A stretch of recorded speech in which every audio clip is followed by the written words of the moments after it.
علی بھائی، آج کا پہلا سوال ہے 10 محرم الحرام 1442 ہجری کے ایک جلوس کی لائیو ویڈیو چلاتے ہوئے 24 نیوز پر ایک شیعہ مولانا صاحب کی گستاخانہ بدوا بھی نشر ہو گئی، جس میں وہ سرعام حضرت ابو سفیان رضی اللہ تعالیٰ رضی عنہ اللہ اور تعالیٰ حضرت عنہ معاویہ رضی اللہ تعالیٰ عنہ پر رضی لعنت اللہ بھیج رہا تعالیٰ تھا، نعوذ باللہ من ذالک۔ نعوذ چنانچہ باللہ۔ پیمرا کی جانب سے اس نیوز چینل کے خلاف کارروائی بھی عمل میں لائی گئی، لیکن اس واقعے کی باز گشت سوشل میڈیا پر تھمنے کا نام نہیں لے رہی۔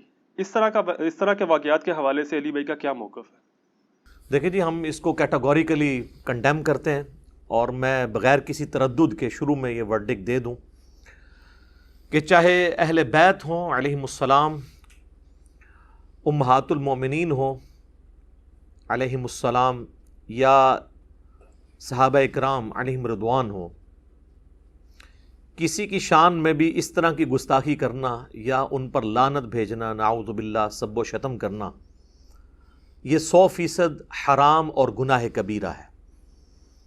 حتیٰ کہ حضرت معاویہ رضی اللہ تعالیٰ عنہ، حضرت مغیرہ ابن شعبہ رضی اللہ تعالیٰ عنہ، حضرت عمر ابن عاص رضی اللہ تعالیٰ عنہ، خواہ یہ 3 شخصیات ہی کیوں نہ ہوں جن سے مولا علی رضی اللہ تعالیٰ عنہ علیہ السلام اپنی وفات تک ناراض رہے، اس کے باوجود صرف علمی اختلاف کی ہم اجازت دیں گے، ان کے بارے میں گالی گلوچ کرنا یا لعنت بھیجنا یہ مسلمانوں کی روش نہیں ہے۔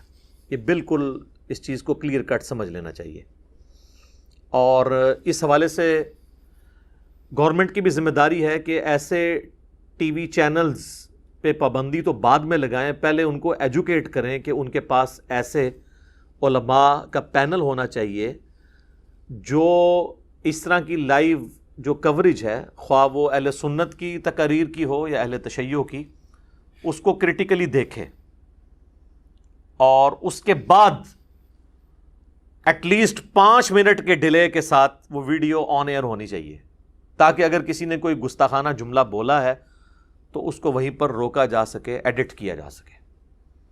ادروائز یہ سلسلہ پھر تھمے گا نہیں، اور ایجوکیشن اس میں ضروری ہے۔ یہاں تو لوگوں کا حال یہ ہے کہ اگر کسی عربی کے ساتھ جھگڑا ہو جائے اور وہ عربی میں گالیاں بھی دیں ان کو، تب بھی یہ لوگ سمجھیں گے کہ وہ قرآن ہی پڑھ رہا ہے، سبحان اللہ ہی کہتے رہیں گے۔ تو اس طرح کی نیشن کے اندر ان بیچاروں کو کیا پتا تھا کہ عربی کے اندر وہ کیا بول رہے ہیں، ٹی وی چینلز والوں کو؟ تو اس اعتبار سے ان کو ایس او پی ملنا چاہیے، وہ اسٹرکٹلی اس کو فالو کرنا چاہیے۔ اور حیران کن بات ہے کہ ٹی وی چینل پہ تو پیمرا نے پابندی لگا دی ہے، اور وہ جو بدبخت کھڑا ہو کے یہ سارے بکواسات کر رہا تھا، اس کو بھی پکڑا ہے کسی نے کہ نہیں؟ اصل تو اس کو پکڑنے کی ضرورت تھی۔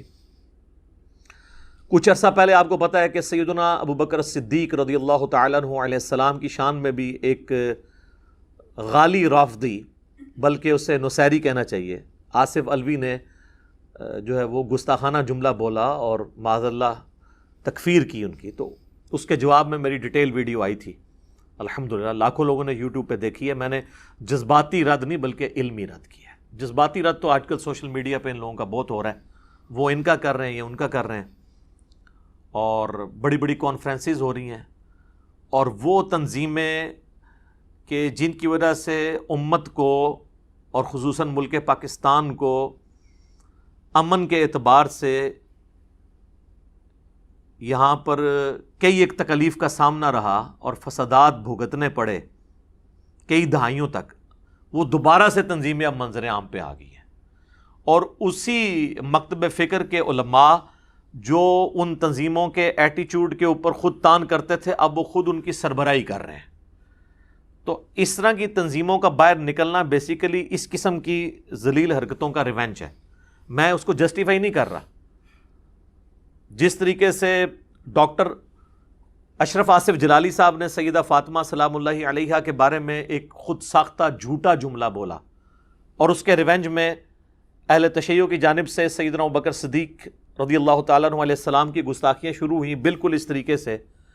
جب یہ والا ایٹیچیوڈ ہوگا جو یہ اڈاپٹ کیا گیا اہل تشیع کے غیر ذمہ دار ذاکر یا عالم کی جانب سے اعلانیہ، تو پھر ظاہر ہے کہ وہی تنظیمیں جن سے آپ کو اختلاف تھا اب دوبارہ ان کو موقع مل گیا، کہ وہ اپنا وہ سودا اپنی پبلک میں بیچیں.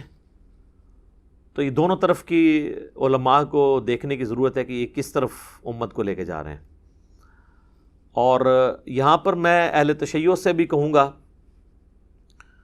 کہ وہ اپنے جو بڑے علماء ہیں ان کی ذرا ویڈیوز دیکھیں. خصوصاً یہ آصف علوی والے مسئلے پہ بھی ذمہ دار علماء نے کہا کہ یہ غلط کام ہوا ہے, یہ گناہ کبیرہ ہے اس طرح کی بات کرنا. اور اس سے بھی بڑھ کر جو مفتی اعظم ایران ہیں, امام ان کے خامنائی صاحب, ان کا تو بہت پہلے فتویٰ آیا تھا جب یاسر الحبیب جو غالی رافضی ہے, جو امام خمینی کو بھی کافر کہتا ہے, وہ اتنا غالی رافضی ہے, اس نے جب سیدہ عائشہ کی توہین کی تو اس وقت خامنائی صاحب نے باقاعدہ فتویٰ دیا کہ اہل سنت کے مقدسات کی توہین کرنا حرام ہے اور ایسا شخص شیعت سے خارج ہے.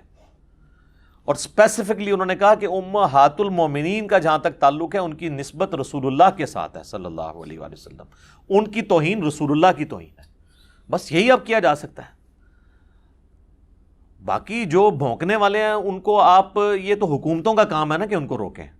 علماء کا تو کام جہاد بالقلم ہی ہے نا, وہ زبردستی تو نہیں کر سکتے.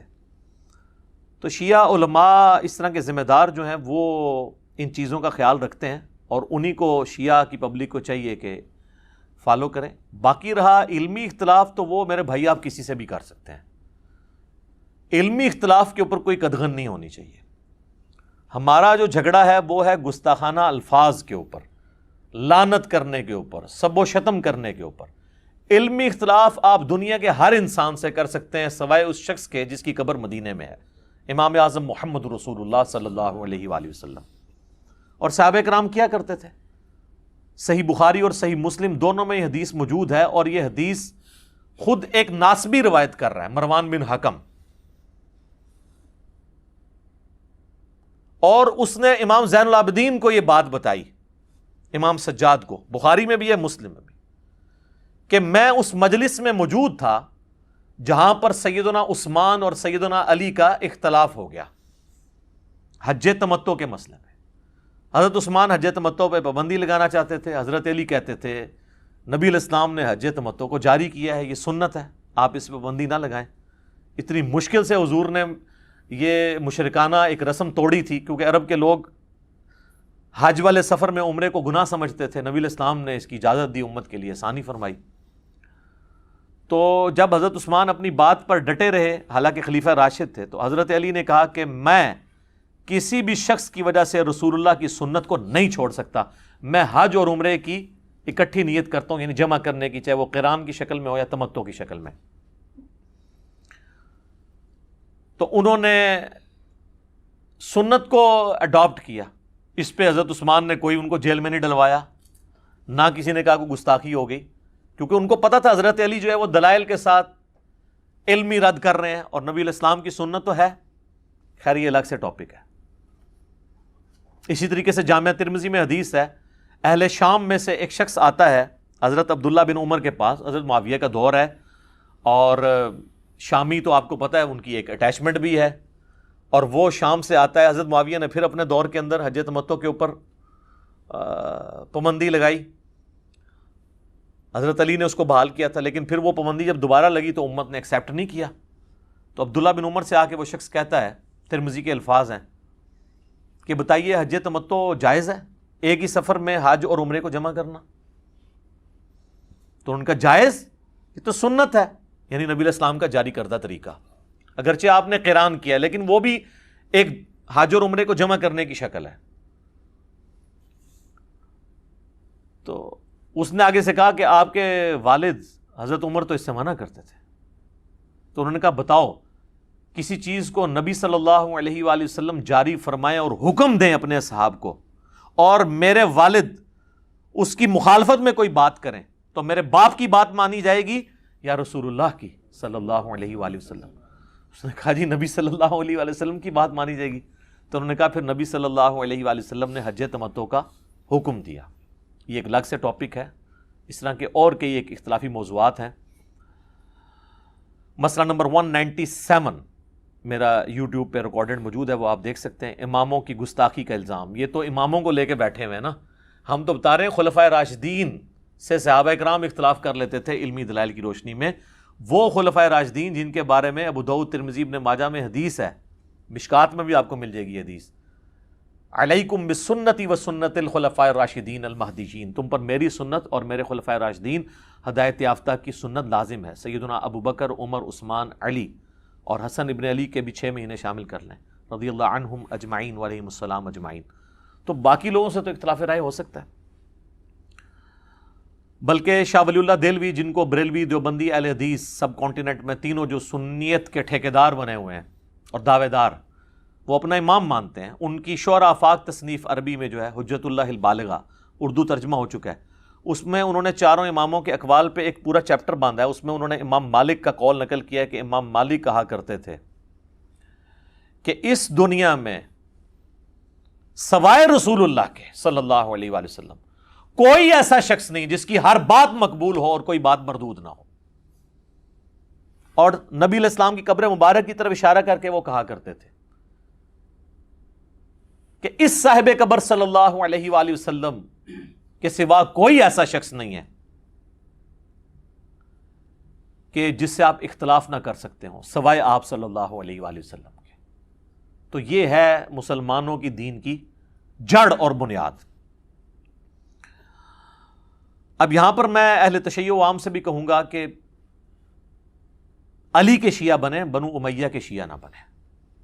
سیدنا علی کی یہ تعلیمات نہیں ہیں جو آپ لے کر چل رہے ہیں. آپ اپنی کتابوں کی طرف رجوع لے کر آئیں جو ہم آپ سے عرض کرتے رہتے ہیں کہ مرنے سے پہلے اے مسلمان کر لے اس پہ غور, کتابوں کا خدا اور ہے, بابوں کا خدا اور. کہنے کو تو دین سب کا اسلام ہے, لیکن کتابوں کا جہاں اور ہے, بابوں کا جہاں اور. بکش مسلم بنے. تو کسی نے علی کا شیعہ بننا ہے تو کتابی شیعہ بنے, بابی شیعہ نہ بنے. کتابوں کے شیعہ اور ہیں, بابوں کے شیعہ اور. کتابوں کے شیعہ اور ہیں اور ذاکروں کے شیعہ اور. تو یہ غور کریں ذرا. تو اس کانٹیکسٹ میں شیعہ مکتب فکر کو 2 ریفرنسز کوٹ کروں گا اسی کانٹیکسٹ کے اندر, لیکن اس سے پہلے ایک دفعہ دروشی پڑھ لیں. اللہم صلی علی محمد وعلی آل محمد کما صلیت علی ابراہیم وعلی آل ابراہیم انک حمید مجید. اللہم بارک علی محمد وعلی آل محمد کما بارکت علی ابراہیم وعلی آل ابراہیم انک حمید مجید. آمین. میرے بھائیو, یہ دونوں ریفرنسز ان کی شعراء آفاق تصنیف جس کو وہ فالو بھی کرتے ہیں, اس کا ذکر بھی کرتے ہیں, نہج البلاغہ, سیدنا مولا علی رضی اللہ تعالیٰ عنہ علیہ السلام کے خطبات اور ان کے مکتوبات کا مجموعہ ہے. اس کے اوپر الگ سے میری کئی ویڈیوز ریکارڈڈ ہیں. بہرحال نہج البلاغہ کو مقبولیت اہل تشیع کے ہاں جتنی حاصل ہوئی عرب و عجم کے اندر, اور کسی کتاب کو نہیں. ویسے حدیث کی کتابیں جس طرح ہماری بخاری اور مسلم ہے اس لیول کی, ان کی جو کتاب ہے وہ اصول الکافی ہے, لیکن اس کو بھی اتنی شہرت نہیں ملی جتنی شہرت نہج البلاغہ کو ملی. یہ میرے بھائیو نہج البلاغہ اب نئی پرنٹ ہو کے آئی ہے, بڑی خوبصورت کمپوزنگ میں, مجھے گفٹ بھیجی ہمارے ایک دوست نے. تو اس سے میں نے 5 ریفرنسز, پچھلے دنوں بھی میری ویڈیو ریکارڈ ہوئی تھی, سیدنا ابوبکر صدیق رضی اللہ تعالیٰ عنہ علیہ السلام کی گستاخی جو کی تھی ایک نصیریہ ذاکر نے, اس کے رد میں, تو میں نے اس میں حوالہ اس میں بھی دیا تھا اسی سے, اور آج بھی میں اس سے 2 ریفرنسز دوں گا. پہلا ریفرنس جو ہے وہ نہج البلاغہ سے خطبہ نمبر ہے 204 مولا علی کا, اور یہ مفتی جعفر حسین صاحب رحمہ اللہ تعالیٰ فوت ہو چکے ہیں. ان کا یہ ترجمہ ہے. شیعہ کے ایک اتھینٹک علماء میں سے ایک بڑی پرسنالٹی تھے. تو آپ دیکھیں اس خطبے کا عنوان کیا ہے, وَقَدْ سَمِعَ قَوْمًا مِّنْ أَصْحَابِهِ يَسُبُّونَ أَهْلَ الشَّامِ أَيَّامَ حَرْبِهِمْ بِصِفِّينَ. اور جب مولا علی علیہ السلام نے اپنے ساتھیوں کو سنا کہ وہ جنگ کے دوران اہل شام یعنی حضرت معاویہ رضی اللہ تعالیٰ عنہ کی پارٹی پر سب و شتم کر رہے تھے, جنگ کے دنوں میں جب آپ نے تلوار اٹھا لی تو باقی چیزیں تو چھوٹی ہوگی، لیکن اخلاقیات سے نہیں کسی کو گرنا چاہیے. تو اس پہ پھر مولا علی کا خطبہ ہے. میں تمہارے لیے اس چیز کو پسند نہیں کرتا کہ تم گالیاں دینے لگو. یہ ہے علی کے شیعہ جو مولا علی کو فالو کریں گے. اگر تم ان کے کرتوت کھولو اور ان کے صحیح حالات پیش کرو تو یہ ایک ٹھکانے کی بات ہے اور عذر تمام کرنے کا صحیح طریقہ کار ہوگا. یعنی علمی طریقے سے رد کرو، گالی دینے سے کیا ملے گا؟ تم گالم گلوچ کے بجائے یہ کہو خدایا ہمارا بھی خون محفوظ رکھ اور ان کا بھی، اور ہمارے اور ان کے درمیان اصلاح کی صورت پیدا کر اور انہیں گمراہی سے ہدایت کی طرف لا تاکہ حق سے بے خبر حق کو پہچان لیں اور گمراہی اور سرکشی کے شیدائی اس سے اپنا رخ موڑ لیں. یہ ہے میرے بھائیوں ایک طریقہ پازیٹیو چیزوں کو ہائی لائٹ کرنے کا. اور مزے کی بات بتاؤں، اسی سے ملتا جلتا خطبہ اہل سنت کے ہاں آپ کو المستدرک للحاکم میں مل جائے گا. انٹرنیشنل نمبر کے مطابق 8658 نمبر حدیث ہے جس میں مولا علی کے الفاظ ہیں کہ اہل شام کو گالی مت دو بلکہ ان کے کرتوتوں کو برا کہو، یا ان میں جو برے لوگ ہیں ان کو برا کہو، ان کو گالی مت دو. تو یہ نہج البلاغہ میں بھی خطبہ آ گیا اور المستدرک للحاکم کے اندر بھی آ گیا. اچھا، دوسرا ریفرنس وہ ہے مولا علی رضی اللہ تعالیٰ عنہ علیہ السلام نے ایک مکتوب لکھا تھا معاویہ ابن ابی سفیان کے نام. یہ خط نمبر ہے مکتوب نمبر 6. اچھا، یہ جو میں آپ کو نمبرنگ بتا رہا ہوں یہ پوری دنیا میں سٹینڈرڈ ہے، عربی میں، فارسی میں، اردو میں. ایون جتنے ورژن آپ کو ملیں گے پرنٹنگ والے سب میں نمبرنگ یہی ہوگی، خطبوں کی اور مکتوب کی. یہ خط ہے. یہ خط انہوں نے لکھا ہے جب حضرت معاویہ نے خلیفہ وقت کی بیعت سے انکار کیا، امام وقت کے خلاف بغاوت کی، تو اس میں حضرت علی نے ان کو سمجھانے کے لیے کیا لکھا؟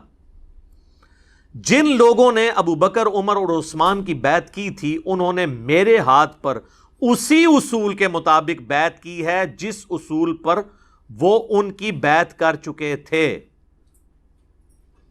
یعنی مولا علی یہ کہہ رہے ہیں کہ میری خلافت کی دلیل یہ ہے کہ جس اصول پہ خلفائے ثلاثہ کی بیعت ہوئی ہے، جن اصحاب نے کی ہے، اسی اصول کے اوپر میری بیعت ہوئی ہے جن پہ خلفائے ثلاثہ کی ہوئی تھی. اچھا، بعض شیعہ کہتے ہیں یہ انہوں نے بیسیکلی الزامی جواب کے طور پہ حضرت معاویہ کو کہا تھا. اس کا یہ مطلب نہیں کہ وہ خلفائے ثلاثہ کی بیعت کو درست سمجھتے تھے، نہ، یہ آپ نے غلط رزلٹ نکالا ہے. یہ مکتوب خود اپنی حفاظت کرے گا کہ آپ اپنا لقمہ اس کے منہ میں نہیں ڈال سکتے.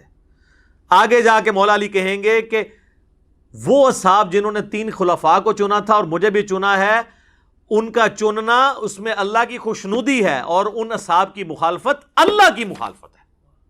تو بات ہی ختم ہو گئی. اب آپ جتنی مرضی اپنی پبلک کو کہانیاں کرواتے رہیں، باطل تو نہیں داخل ہو سکتا. اب وہ کیا کہتے ہیں؟ اور اس کی بنا پر جو حاضر ہے اسے پھر نظر ثانی کا حق نہیں، اور جو بر وقت موجود نہ ہو اسے رد کرنے کا اختیار نہیں، اور شورا کا حق صرف مہاجرین اور انصار کو ہے، اور اگر وہ کسی پر ایکا کر لیں اور اسے خلیفہ سمجھ لیں تو اسی میں اللہ کی رضا اور خوشنودی سمجھی جائے گی. اب جو کوئی اس کی شخصیت پر اعتراض یا نیا نظریہ اختیار کرتا ہوا الگ ہو جائے تو اسے وہ سب اسی طرح واپس لائیں گے جدھر سے وہ منحرف ہوا ہے. اب دیکھیں، وہ کہہ رہے ہیں اللہ کی رضا ہے، جو ہٹے گا اسے واپس لایا جائے گا. وہ سورۃ الحجرات میں بھی آیا نا کہ اگر مسلمانوں کا کوئی گروہ باغی ہو جائے اور وہ نہ سمجھ رہا ہو تو اسے قتال کر کے آمادہ کرو کہ واپس آئے. اسی کے تحت مولا علی نے جنگ جمل، صفین اور نہروان لڑی تھی. اور اگر انکار کرے تو اس سے لڑیں. یہ وہی بات آ گئی، کیونکہ وہ مومنوں کے طریقے سے ہٹ کر دوسری راہ پر ہو لیا ہے اور جدھر وہ پھر گیا ہے اللہ بھی اسے ادھر ہی پھیر دے گا. اے معاویہ، میری جان کی قسم، اگر تم اپنی نفسانی خواہشوں سے دور ہو کر عقل سے دیکھو تو سب لوگوں سے زیادہ مجھے عثمان کے خون سے بری پاؤ گے، مگر یہ کہ تم بہتان باندھ کر کھلی ہوئی چیزوں پر پردہ ڈالنے لگے ہو. والسلام. شکر ہے جی، اسلام لکھ دیتا ہے. اسلام کا مطلب ہے کہ انہوں نے وہ مسلمان سمجھا ہے، ٹھیک ہے نا. اور بیعت پہ آمادہ کرنے کا مطلب یہ ہے کہ ان کو مسلمان سمجھتے تھے تبھی بیعت پہ آمادہ کیا نا. کافر سے تو نعوذ باللہ بیعت نہیں لینی تھی. تو آپ یعنی وہ سلام بھیج رہے ہیں اور آپ جناب لانتے بھیج رہے ہیں. آپ دیکھ لیں، آپ علی کے شیعہ ہیں یا بنو امیہ کے شیعہ ہیں یا ان کے شیعہ ہیں جن کے نام مولا علی نے خط لکھا ہے، تو آپ اسی کے شیعہ بنیں جو جس کا شیعہ آپ کو بننا چاہیے، پارٹی کا بندہ، مولا علی کا پارٹی کا بندہ. اچھا میرے بھائیو، یہ جو سب و شتم کا ٹاپک ہے یہ انتہائی سینسٹیو ٹاپک ہے، اور اس کے ساتھ کئی ایک چیزیں جڑی ہوئی ہیں، کئی ایک تلخ حقائق جڑے ہوئے ہیں کہ اس کی بنیادیں کہاں ہیں. یہ حقیقت بات ہے کہ یہ سب و شتم کا سلسلہ بنو امیہ کے دور میں شروع ہوا سیدنا علی بن ابی طالب پر، اور پھر اس کے ریونج میں جو مولا علی کے شیعہ تھے وہ بھی ایکسٹریم رویے پر گئے، اور انہوں نے وہی کام جو ہے وہ بنو امیہ کے ساتھ، اور بلکہ ان کی وجہ سے نعوذ باللہ خلفائے ثلاثہ کے اوپر کرنا شروع کر دیا. اچھا یہ میں بنو امیہ جب بھی نام لوں تو آپ نے حضرت عثمان کے پیچھے جا کے نہیں چھپنا، یا عمر بن عبدالعزیز کے پیچھے نہیں چھپنا. یہ غلط ایٹیچیوڈ ہے. یہ اس طریقے سے ہی ہے جس طرح اگر ہم بنو ہاشم کے فضائل بیان کریں، جو بخاری مسلم میں آتا ہے کہ نبی علیہ السلام نے فرمایا کہ اللہ تعالیٰ نے سب سے بہترین خاندان کو یعنی انسانیت میں چنا، تو آپ یہ کہیں گے جی چنگا عظیم خاندان ہے، ابو لہب پیدا ہو گیا ہوتے، تو پھر ظاہر انڈرسٹوڈ ہوگا. رسول اللہ نے حالانکہ اس کو علیحدہ نہیں کیا کہ سوائے ابو لہب کے، تو میں بھی اگر علیحدہ نہ کروں تو انڈرسٹوڈ ہے کہ حضرت عثمان اور عمر بن عبدالعزیز رضی اللہ عنہما وعلیہم السلام، وہ ان کو ہم ایکسکلوڈ کر رہے ہیں. ہم بات کر رہے ہیں اوورآل بنو امیہ کی. تو غلط طریقے سے چیزوں کو لے کے نہیں چلنا چاہیے، علمی طریقے سے لے کے چلنا چاہیے. تو یہ ایک ٹاپک ہے، میں نے اس کے اوپر ایک ریسرچ پیپر لکھ دیا ہے. اس سے کئی ایک ٹاپک اور جڑے ہوئے ہیں جو میں نے الحمدللہ 6 ٹاپکس کے اندر ایک ریسرچ پیپر لکھا ہے. واقعہ کربلا کا حقیقی پس منظر 72 صحیح الاسناد احادیث کی روشنی میں. یہ 72 کا ٹائٹل تو شہدائے کربلا کی نسبت سے ہے، ادروائز اس میں حدیثیں 200 سے زیادہ ہیں. ایک ایک نمبر پہ کئی حدیثیں ہیں. صرف 33 نمبر پہ جو میں نے غدیر خم کی حدیث لی ہے نا، اس میں 8 روایتیں میں نے نقل کی ہیں. نمبر 1 ہی دیا ہے اس کو 33، تاکہ 72 کی نسبت قائم رہے. یہ اللہ کے فضل سے عربی میں بھی ہے، سب سے پہلے عربی میں لکھا، پھر اردو ترجمہ ہوا، پھر ہندی ترجمہ ہوا، پھر انگلش ہوا. انٹرنیشنل پمفلٹ ہے، اور اس میں اکثر حدیث بخاری اور مسلم سے ہیں. حدیثوں کے نمبر علماء حرمین اور بیروت کی انٹرنیشنل نمبرنگ کے اوپر ہیں، جو عربی کتابیں چھپتی ہیں دارالاسلام کی یا دارالکتب العلمیہ کی. اور اس ریسرچ پیپر میں بخاری مسلم کے علاوہ جو حدیث کی کتابیں ہیں ان میں نے ہر حدیث کی کتاب میں جو حدیث تھی اس کے اوپر دور حاضر کے بڑے محققین کی تحقیم لگائی ہے. شیخ البانی کی، شیخ زبیر لیزئی کی، شیخ شعیب ارناؤت کی رحمہم اللہ اجمعین. اور بخاری مسلم جو ہے وہ تو ویسے صحیح ہیں نا. یہ 6 ٹاپک کیا تھے؟ نمبر 1، منہج نبوی پر قائم خلافت راشدہ کی صحیح مدت کتنی تھی اور خلافت کے اہل حقیقی خلفائے راشدین کون تھے. دوسرا ٹاپک ہے خلیفہ راشد سے بغاوت بدعت ہے، جنگ جمل، صفین اور نہروان میں سیدنا علی کی حقانیت اور شہادت سیدنا عثمان کے اصلی اسباب. ایک تو آپ کو بتایا گیا نا جعلی عبداللہ ابن سبا، وہ تو بعد کی پیداوار ہے، صرف آل امیہ کو چھپانے کے لیے اس کے کھاتے میں چیزیں ڈال دی. اس میں نے بخاری مسلم سے کھولا ہے، حکمرانوں کی لکھوائی ہوئی تاریخ سے نہیں، حدیث کی کتابوں سے. تیسرا ٹاپک، رسول اللہ صلی اللہ علیہ وآلہ وسلم نے اپنی وفات سے 1 مہینہ قبل مستقبل میں ہونے والے حکومتی بگاڑ سے متعلق غیبی خبریں دے دی تھیں. چوتھا ٹاپک، چوتھے خلیفہ راشد سیدنا علی کے فضائل کا بیان اور ان پر ممبروں سے لعنت کرنے کی بدعت کب اور کس نے ایجاد کی، جو آج کا ٹاپک ہے. بڑے عرصے سے لوگ مجھے کہہ رہے تھے اتنے بھی کوئی سب و شتم تے بھی کوئی ریکارڈنگ کراؤ، آ گئی جی پھر ہوں سامو. پانچواں ٹاپک، حضرت معاویہ رضی اللہ تعالیٰ عنہ کو حکومت مل جانے کے بعد سے بتدریج امت پر کیسی ملوکیت مسلط ہوئی اور اس کا بھیانک نتیجہ کیا نکلا. اور آخری ٹاپک، سیدنا حسین کے فضائل کا بیان رضی اللہ تعالیٰ عنہ اور یزید بن معاویہ کی ملوکیت میں اس کے گورنر عبید اللہ ابن زیاد کے ذریعے مظلومانہ شہادت. یہ 6 ٹاپک اللہ کے فضل سے کور کیے ہیں. سافٹ کاپی آپ فری ڈاؤن لوڈ کر سکتے ہیں ہماری ویب سائٹ ahlsunnatpak.com سے. ہارڈ کاپی آپ مفت منگوا سکتے ہیں.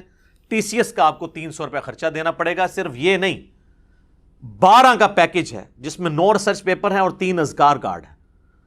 یہ 12 کا پیکج آپ اپنے گھر ہارڈ کاپی ڈاک میں منگوا سکتے ہیں. اور اللہ کے فضل سے یہ سارے ریسرچ پیپر کلرڈ پرنٹ ہوئے ہیں. ریڈ اور بلیک میں رائٹنگ ہے، ریڈ میں حوالے ہیں تاکہ انا بھی پڑھ لوے. تو صبح 9 سے لے کر شام 5 بجے تک ہماری اکیڈمی کا نمبر کھلا ہوتا ہے. بیچ میں کھانے کا وقفہ یا نماز کا وقفہ ہے، یہ الگ بات. ہماری اکیڈمی کا نمبر ہے +923215900162. پاکستان سے کریں گے تو 032159000162. واٹس ایپ اس پہ ہے لیکن انٹرٹین نہیں ہوگا. ہاں کوئی کال کر لیتا ہے تو شاید انٹرٹین ہو جائے. میسج آپ نے جو کرنا ہے وہ ٹیکسٹ میسج کرنا ہے، اور اس میں بھی کال کر کے کنفرم کرنا ہے تو آپ کے گھر ڈاک آ جائے گی. اس کے لیے جو پیمنٹ آپ کو صرف ٹی سی ایس کا خرچہ دینا پڑے گا، وہ ایزی پیسہ اکاؤنٹ بھی اس پہ بنا ہوا ہے، موبی کیش کا بھی، وہ انشاءاللہ آپ کو پورا طریقہ بتا دیں گے. تو آپ ہارڈ کاپی یہ منگوا سکتے ہیں، پڑھیں. اس میں سارے حقائق میں نے احادیث کی کتابوں سے کھولے ہیں، حکمرانوں کی تاریخ سے نہیں. اب رہا یہ ایشو، چونکہ اب چل نکلا ہے، 3 سال سے مجھ پہ زور تھا ہمارے اسٹوڈنٹس کی جانب سے کہ سب و شتم کے ایشو کو ویڈیو میں ریکارڈنگ میں لے کے آئیں. گاہے بگاہے تو میں اس کا ذکر کرتا تھا، لیکن اب چونکہ یہ ایک ایشو آیا ہے تو اس کانٹیکسٹ میں یہ بات کروں کہ یہ جو کچھ ہوا حضرت معاویہ رضی اللہ تعالیٰ عنہ یا ابو سفیان رضی اللہ تعالیٰ عنہ کے بارے میں نازیبہ کلمات والا، تو اس کی روٹس 1400 سال پرانی ہے. یہ کوئی آج کی پیداوار نہیں ہے. اور اس کے اوپر اجماع ہے کہ بنو امیہ کے دور میں صلح حسن 41 ہجری سے لے کر 99 ہجری تک، آلموسٹ 60 سال تک بنو امیہ کے ممبروں پہ تینوں بر اعظموں کے اندر جمعے اور عیدین کے خطبوں میں سیدنا علی ابن ابی طالب رضی اللہ تعالیٰ عنہ وکرم اللہ وجہ الکریم وعلیہ السلام پر سب و شتم کیا جاتا تھا. اور اس پہ کوئی دوسری رائے نہیں ہے. یہ تو ضرور رائے ہے کہ حضرت معاویہ کے حکم سے ہوتا تھا یا ان کے چیلے خود سے کرتے تھے، اور وہ بھی ظاہر ہے کہ ایک آنکھیں بند کرنے والی بات ہے. یہ تو اسی طریقے سے ہے کوئی شخص کہ جی لال مسجد میں جو کچھ ہوا وہ پرویز مشرف کو تو نہیں پتا تھا، نیچے پتہ نہیں کوئی کر گیا، تو وہ آپ نے ویسے آنکھ بند کرنی تو علیحدہ کریں. بل حدیثیں کیا کہتی ہیں وہ انشاءاللہ آپ کو پتہ چل جائے گا کہ کون کروا رہا تھا اور کس کے کرنے سے ہو رہا تھا. تو اس کے اوپر اجماع ہے، بخاری مسلم کی احادیث گواہ ہے، میں نے ریسرچ پیپر میں ساری نقل کی ہیں. اور ان احادیث کو ڈسکس کرنے سے پہلے میں بزرگوں کے حوالے پیش کر دیتا ہوں، کیونکہ یہاں پہ بزرگ پرستی بہت ہے نا سب کانٹیننٹ میں، بلکہ پوری دنیا میں. ایک انٹرنیشنل بزرگ ہیں جسے پوری دنیا میں صوفیاء اور اہل حدیث سلفی سب لوگ ہی بزرگ مانتے ہیں، امام جلال الدین سیوطی، المتوفا 911 ہجری، جنہوں نے خود اپنے آپ کو اس صدی کا مجدد بھی ڈکلیئر کیا تھا. تو اشاروں میں ڈائریکٹ تو نہیں کرتے نا، انہوں نے اشاروں میں کیا، پچھلوں نے ان کو مان لیا. آپ پوچھ لیں ذرا بریلوی دیوبندیوں سے کہ کون ہے مجدد، تو وہ کہیں گے جی وہ جلال الدین سیوطی ہیں. انہوں نے کئی بلکہ اسلام کی تاریخ کے اندر چند ایک بڑے مصنفین جنہوں نے بے شمار کتابیں لکھی ہیں، جس طرح امام بیہقی ہیں، امام غزالی ہیں، اسی طریقے سے جلال الدین سیوطی بھی ایک بڑا رائٹر ہے. دنیا جان کے ہر ٹاپک پہ ان کی آپ کو تحریریں ملیں گی. ایک کارنامہ ان کا یہ ہے کہ صرف ایک جلد کے اندر انہوں نے تاریخ الخلفاء لکھی ہے. یہ اپنے دور تک سارے حکمرانوں کی تاریخ لکھی. سیدنا ابوبکر صدیق سے لے کر شروع ہوئے خلفائے راشدین، اس کے بعد بنو امیہ، بنو عباس، پھر اسی طریقے سے ایوبیوں کی حکومت، اور مختلف جو دنیا میں مسلمان جہاں جہاں حکمران تھے نا ان کے ساروں کے. اس کو پڑھ کے یہ 1995 میں نے پڑھی تھی جب میں انجینئرنگ یونیورسٹی میں فرسٹ ایئر کا اسٹوڈنٹ تھا. تو مجھے کئی دن تک جو ہے نا وہ صحیح طریقے سے نیند بھی نہیں آتی تھی کہ ہمارے حکمران یہ کچھ کرتے رہے، ہمیں تو کوئی اور ہی کہانیاں کروائی گئی تھی. ان کی بڑی نیکی ہے کہ انہوں نے ایک جلد کے اندر یہ آلموسٹ 600 صفحوں کی کتاب ہے، پورے 600 صفحے. یہ آپ کو کسی بھی مکتبے سے مل جائے گی، بریلوی دیوبندی دونوں سے چھاپ رہے ہیں. اس میں آپ سیدنا عمر بن عبدالعزیز والا چیپٹر نکالیں.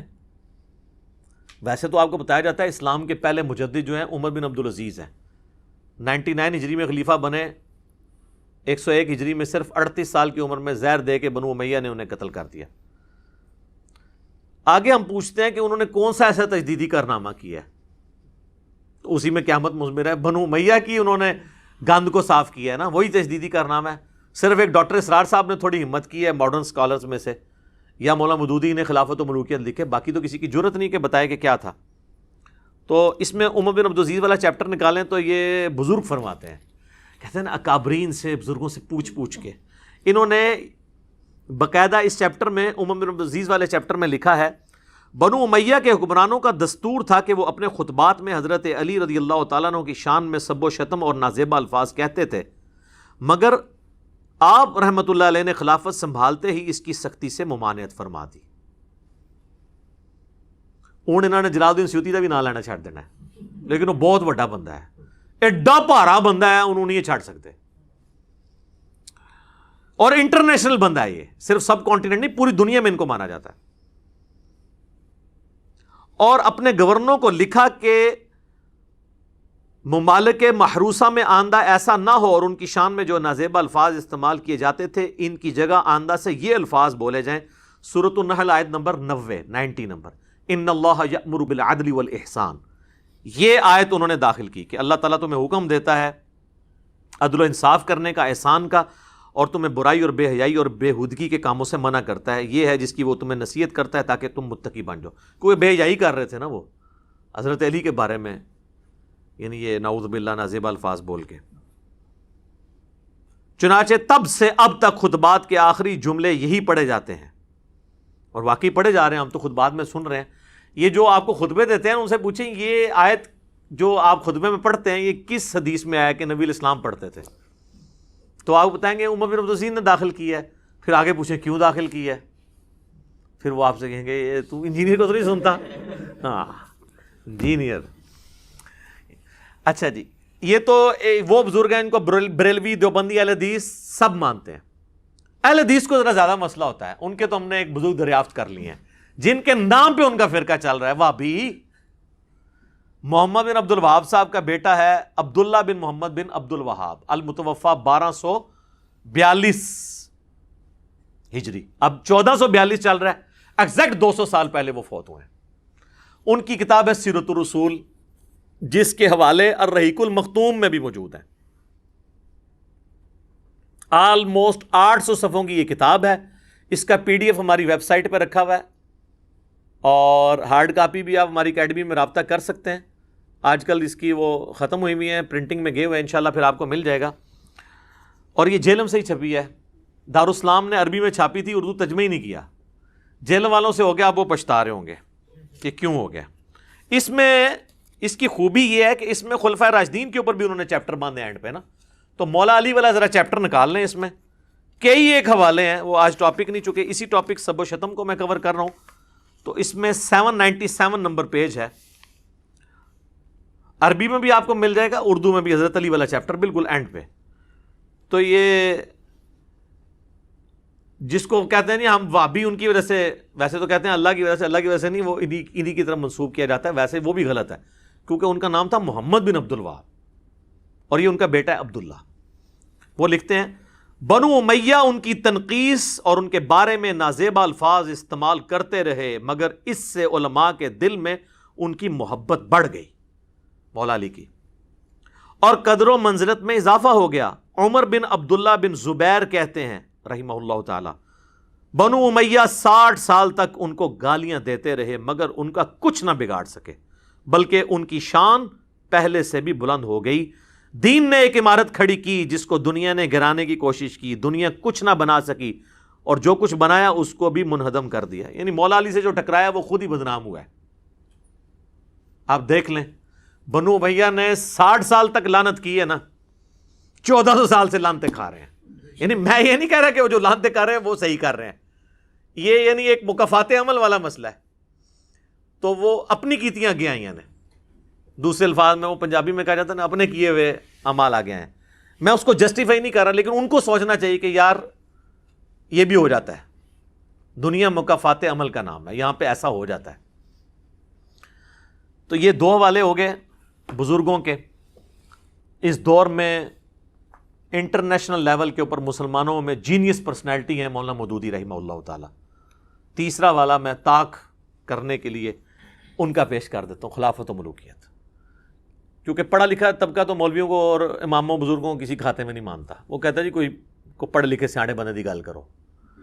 مولوی تو ہو سکتا ہے ان کو کچھ نہ سمجھتے ہوں، لیکن جو ان کو سمجھتے ہیں نا وہ ان کو اور ان کے بزرگوں کو کچھ نہیں سمجھتے. تو لہٰذا ہم نے تو ہر طبقے کو ایڈریس کرنا ہے نا. یہ تو انٹرنیشنل پلیٹ فارم ہے. یہ خلافت و ملوکیت کا نیا ورژن ہے اور پوری تخریج کے ساتھ ہے. ایک ایک بات کا نیچے ریفرنس لکھا ہوا ہے اہل سنت کی کتابوں کا. اس میں جو چیپٹر ہے نا حضرت معاویہ رضی اللہ تعالیٰ عنہ کا عہد، اس میں وہ لکھتے ہیں ایک اور نہایت مکروہ بدعت حضرت معاویہ رضی اللہ تعالیٰ عنہ کے عہد میں یہ شروع ہوئی کہ وہ خود اور ان کے حکم سے ان کے تمام گورنر خطبوں میں برسر ممبر حضرت علی رضی اللہ تعالیٰ عنہ پر سب و شتم کی بوچھاڑ کرتے تھے، حتیٰ کہ مسجد نبوی میں ممبر رسول صلی اللہ علیہ وآلہ وسلم پر عین روضہ نبوی کے سامنے حضور صلی اللہ علیہ وآلہ وسلم کے محبوب ترین عزیز کو گالیاں دی جاتی تھیں، اور حضرت علی رضی اللہ تعالیٰ عنہ کی اولاد اور ان کے قریب ترین رشتہ دار اپنے کانوں سے یہ گالیاں سنتے تھے. یہ مسند ابی یعلا میں موجود ہے. سیدنا حسن و حسین کے سامنے مروان بن حکم نے کہا کہ اہل بیت تو ہے ہی لعنت والے لوگ، اہل بیت کا لفظ استعمال کر کے. پھر انہوں نے جواب بھی دیا اس کا. یہ مسند ابی یعلا میں صحیح سند کے ساتھ موجود ہے. کسی کے مرنے کے بعد اس کو گالیاں دینا شریعت کو تو درکنار انسانی اخلاق کے بھی خلاف تھا، اور خاص طور پر جمعے کے خطبے کو اس گندگی سے آلودہ کرنا تو دین اور اخلاق کے لحاظ سے سخت گھناؤنا فعل تھا. حضرت عمر بن عبدالعزیز نے آ کر اپنے خاندان کی دوسری غلط روایات کی طرح اس روایت کو بھی بدل ڈالا، اور خطبہ جمعہ میں سیدنا علی پر سب کرنے کی بجائے یہ آیت پڑھنا شروع کر دی، ان اللہ یأمر بالعدل والاحسان وایتاء ذی القربى وینہی عن الفحشاء والمنکر والبغی یعظکم لعلکم تذکرون. اب یہی بات مودودی صاحب نے جب لکھی نا تو علماء کہتے ہیں مودودی پتہ نہیں کہاں بیٹھ کے کرتا رہتا. میں نے اس سے پہلے بابوں کے والے دیے ہیں، ٹھیک ہے، حالانکہ یہ ہمارے لیے نہیں ہے. کیوں؟ کیونکہ ہم تو کہتے ہیں کہ مرنے سے پہلے اے مسلمان کر لے اس پہ غور، کتابوں کا خدا اور ہے، بابوں کا خدا اور. تو یہ آپ جن بابوں کو مانتے تھے نا، ہم نے انہی کی کتابوں کے حوالے آپ کو پیش کر دیے. یہ حوالے تھے آپ کے لیے. ویسے آپ کا تو چیپٹر یہیں پہ کلوز ہو جاتا ہے، کیونکہ یہ تو کہتے ہیں جب بزرگ فرما دے تو دلیل تو ان سے مانگنا ہی گستاخی ہے. اب میں جو پڑھی لکھی عوام ہے جن کو ہم نے اتنا ایجوکیٹ کر کے بکش بنایا ہے، وہ تو ہم سے سوال کریں گے جی ان بزرگوں کو تو چھوڑیں، آپ ہمیں دلائل دیں بخاری سے، مسلم سے، حدیث کی کتابوں سے. تو ظاہر ہے پڑھے لکھے طبقے کو بھی تو ایڈریس کرنا چاہیے نا. ان لوگوں کو تو ایڈریس کر لیا. تو ان کے لیے ہم نے ریسرچ پیپر کے اندر جو چوتھا ٹاپک تھا، سب ٹاپک، اس کے اندر یہ سب کچھ کور کیا ہے، یہ 5B ریسرچ پیپر کے اندر. تو وہ سارا کچھ تو ایک نشست میں کرنا مشکل ہے. میں چند ایک چیزیں اس میں سے کور کر دیتا ہوں اسی ایک ٹاپک سے ریلیٹڈ. اس کی وجہ یہ ہے کہ یہ دوبارہ شاید میں اس کو پھر ریکارڈنگ میں نہ لے کر آؤں. روزانہ تو اس طرح کی باتیں نہیں ہو سکتی. اب یہ محرم بھی چل رہا ہے اور ایک ایشو بھی اٹھا ہوا ہے، تو میں جلدی اس کو کور کرتا ہوں، ایک پوری ڈاکٹرن آپ کے سامنے رکھتا ہوں. لیکن اس سے پہلے ایک دفعہ درود پڑھ لیں. اللہم صلی علی محمد وعلی آل محمد کما صلیت علی ابراہیم وعلی آل ابراہیم انک حمید مجید. اللہم بارک علی محمد وعلی آل محمد کما بارکت علی ابراہیم وعلی آل ابراہیم انک حمید مجید. آمین. سب سے پہلے تو بخاری اور مسلم کی وہ حدیث کہ نبی صلی اللہ علیہ وآلہ وسلم نے فرمایا کہ میرے صحابہ کو گالی مت دو. اچھا، یہ لفظ صحابہ بھی بول سکتے ہیں، صحابہ بھی بول سکتے ہیں. عربی میں یہ دونوں مستعمل ہیں، زیر کے ساتھ بھی زبر کے ساتھ. اگر تم احد پہاڑ کے برابر سونا بھی خیرات کر دو، میرے صحابی نے جو ایک مد 600 گرام آلموسٹ آدھا کلو خیرات کیا تھا، تم اس کو بھی نہیں پہنچ سکتے، اس کے آدھے کو بھی نہیں پہنچ سکتے. احد پہاڑ کئی کلومیٹرز پہ پھیلا ہوا وہ سونے کا ہو اور تم اللہ کی راہ میں خرچ کرو اور میرا صحابی ایک پاؤ بھی گندم خیرات کر دے، وہ وزنی ہے، کیونکہ اس نے نبی علیہ السلام کا ساتھ دیا مشکل وقت میں. اب اسی حدیث کا ایک تلخ پہلو ہے کہ یہ حدیث بھی یہ لوگ آدھی پیش کرتے ہیں، یہ اس قابل ہی نہیں ہے کہ یہ حدیث بھی پوری پیش کر سکیں، کیونکہ اس میں قیامت مضمر ہے. یہ پوری حدیث صحیح مسلم کے اندر ہے. بخاری میں اس کا نمبر ہے 3673، مسلم میں 6488. اس میں الفاظ ہیں، ابو سعید خدری کہتے ہیں ایک دفعہ جھگڑا ہوا تو حضرت خالد ابن ولید نے جذبات میں آ کے عبد الرحمن بن عوف کو گالیاں دے دی. نبی علیہ السلام تک شکایت پہنچی تو آپ نے حضرت خالد ابن ولید کو ڈانٹا کہ تم میرے صحابہ کو گالی مت دو، اب تم لوگ اگر احد پہاڑ کے برابر سونا بھی خیرات کر دو نا، عبد الرحمن بن عوف کا مقابلہ نہیں ہو سکتا. یہ تو بعد میں صحابہ جو بنے تھے ان کو کہا گیا کہ آپ بڑے سینئر صحابہ کو برا نہ کہو. ہم لوگوں کو تو آٹومیٹکلی پہنچ گیا یہ میسج، لیکن جہاں طویل خاص کے اعتبار سے تھا وہ انہوں نے آدھا پیش کیا، آدھی حدیث میرے صحابہ کو گالی مت دو. وہی بات ہے علماء یہود والا کردار، افتؤمنون ببعض الکتاب. یہ حدیث کا حصہ کیوں انہوں نے چھپایا؟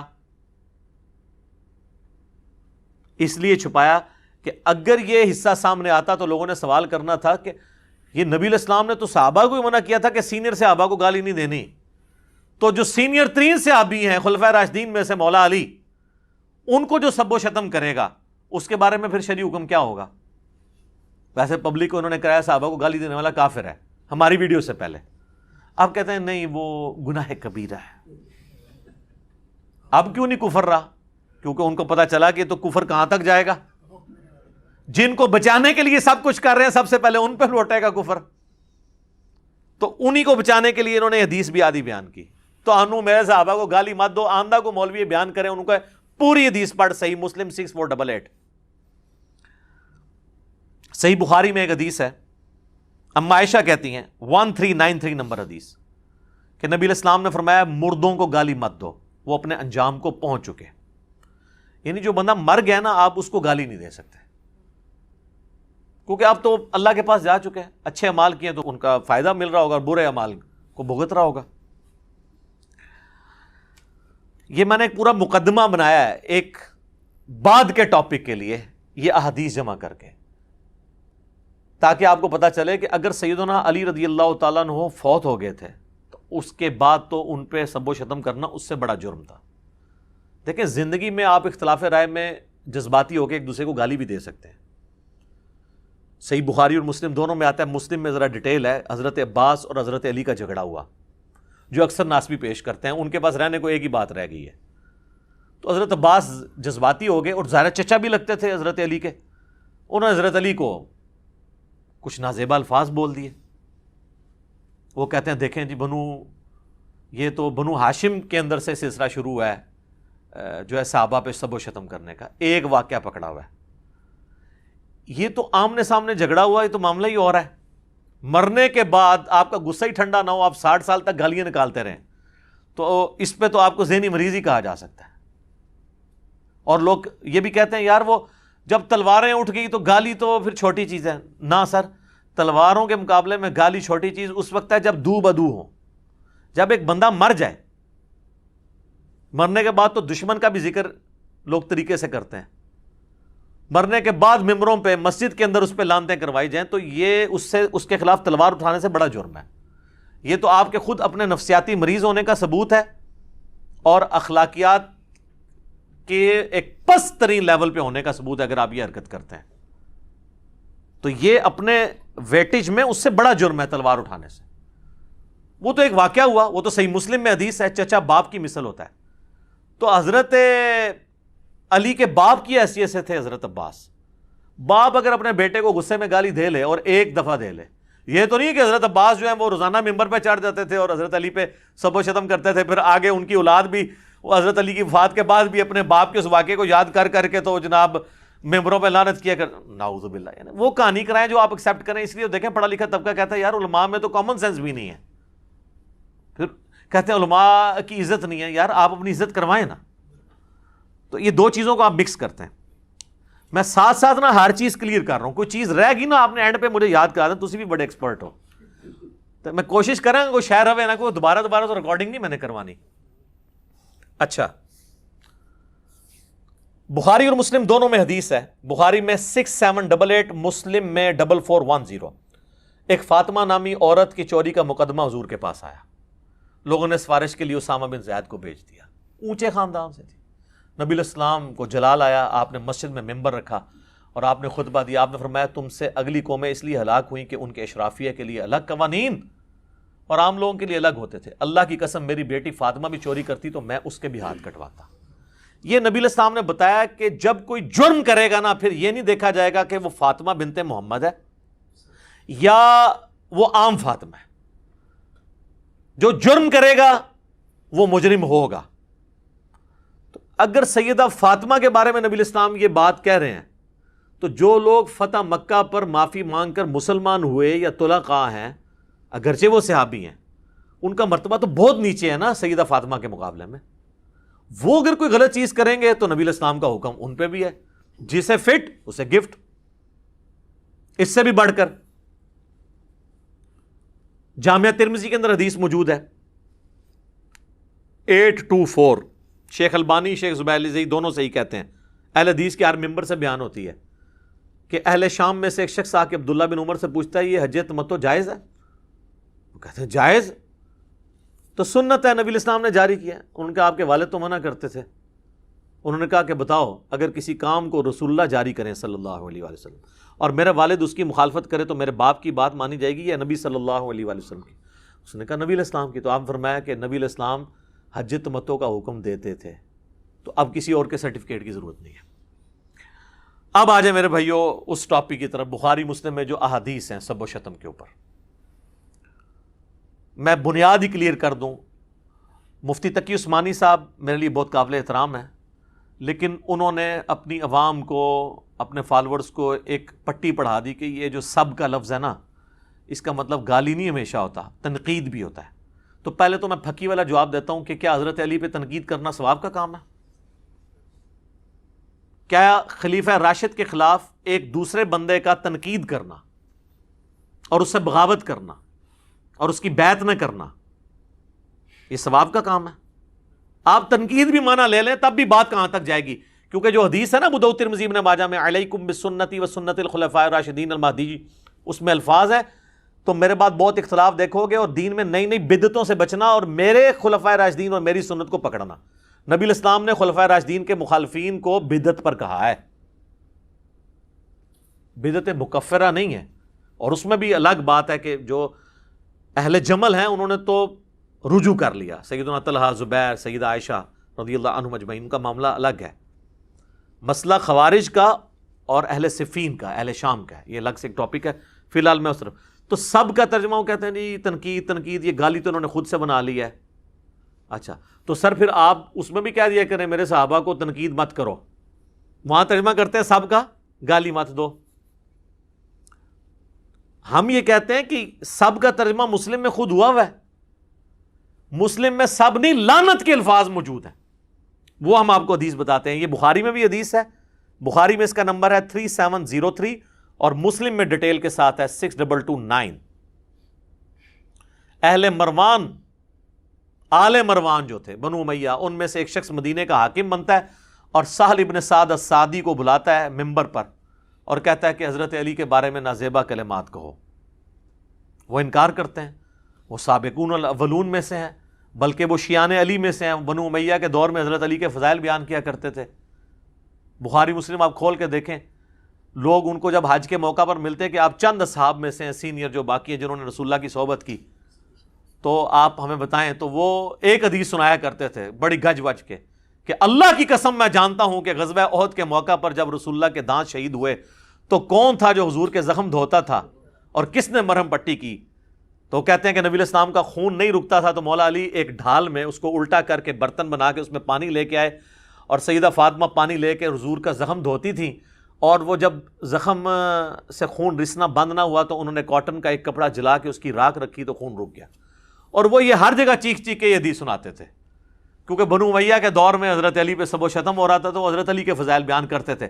لہٰذا انہوں نے پھر سوچا کہ یار اسی بندے کو جو مولا علی کا شیعہ ہے اسی سے ہی حضرت علی پہ لعنت کرا دیں تو باقی تو سارے ایکسیپٹ کر لیں گے. قبائلی سسٹم ہے. تو ان کو بلایا گیا سہل ابن سعد الساعدی کو اور کہا کہ تم حضرت علی پہ سب و شتم کرو. تو انہوں نے کہا نہیں کبھی نہیں ہو سکتا ایسے. ان کا چلو تم اگر یہ نہیں کہہ سکتے لعن اللہ ابا التراب کہہ دو. نعوذ باللہ. یہ الفاظ ہیں مسلم 6229 ابو تراب علی ابن ابی طالب پر لعنت. نعوذ باللہ. ابو تراب کا مطلب ہے مٹی والا، اور یہ نام بنو امیہ حقارت سے لیتے تھے، مٹی والا، ہم بھی کسی کو کہیں گے مٹی والا۔ اس پہ پھر سہل ابن سعد نے کہہ لگایا، انہوں نے کہا تم تو حضرت علی کی تنقیص کرتے ہو ابو تراب کہہ کے، بنو امیہ جب ابو تراب کے تو آپ سمجھیں یہ وہ تحقیر سے کہہ رہے ہیں، جبکہ حضرت علی سب سے زیادہ اس نام سے خوش ہوتے تھے۔ ان کے اچھا یہ پھر نام کیسے پڑا؟ انہوں نے کہا ایک دفعہ سیدنا علی اور سیدہ فاطمہ کا میاں بیوی ہونے کے ناطے ایک اختلاف ہوا، تو حضرت علی ناراض ہو کے گھر سے نکل کے، اچھے خاوند ایسے ہی ہوتے ہیں، بیویوں سے جھگڑا ہو تو بیویوں کو نکالنے کے بجائے چپ کر کے سٹ سٹ کے باہر نکل جاؤ، ہم بھی ایسے ہی کرتے ہیں۔ اچھا نبی الاسلام آئے تو آپ نے فاطمہ سے پوچھا، سیدہ فاطمہ سے، علی کدھر ہے تیرے چچا کا لڑکا؟ ویسے تو حضرت علی رشتے میں چچا لگتے تھے، لیکن ظاہر اب رشتہ ہو چکا تھا اس لیے چچا کا لڑکا کہا، تو انہوں نے کہا اس طرح ناراض ہو کے چلے گئے۔ تو نبی الاسلام نے ایک صحابی کو بھیجا، ڈھونڈو۔ سیدنا علی مسجد میں لیٹے ہوئے اور مٹی میں، واپس آ کے نبی الاسلام کو بتایا، اب رسول اللہ صلی اللہ علیہ وسلم نے کیا پروٹوکول دیا ہے، یہ آپ کی عظمت ہے کہ آپ جن سے محبت کرتے ہیں ان کو پروٹوکول بھی دیتے ہیں۔ آپ نے یہ نہیں کہا کہ علی کو بلا کے لاؤ، علی نے خود حاضر ہو جانا تھا قدموں میں، آپ خود چل کے گئے، اٹھایا، جسم سے مٹی جھاڑی، کہا اٹھ ابو تراب، اٹھ ابو تراب، اے مٹی میں لپٹنے والے اٹھ۔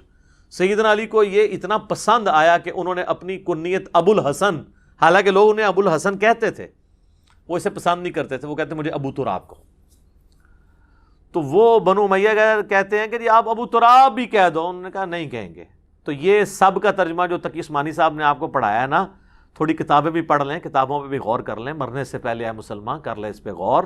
کتابوں کا خدا اور ہے، بابوں کا خدا اور، کتابوں کا دین اور ہے، بابوں کا دین اور، کتابوں کے دین کو فالو کریں۔ اب آ جائیں میرے بھائیوں صحیح مسلم کی اس حدیث کی طرف۔ انٹرنیشنل نمبر کے مطابق ہے 6220، سعد ابن ابی وقاص رضی اللہ تعالیٰ عنہ، یہ آخر میں فوت ہونے والے بدری اصحاب میں سے 56 ہجری میں حضرت معاویہ کے دور میں فوت ہوئے ہیں۔ صحیح مسلم کے الفاظ ہیں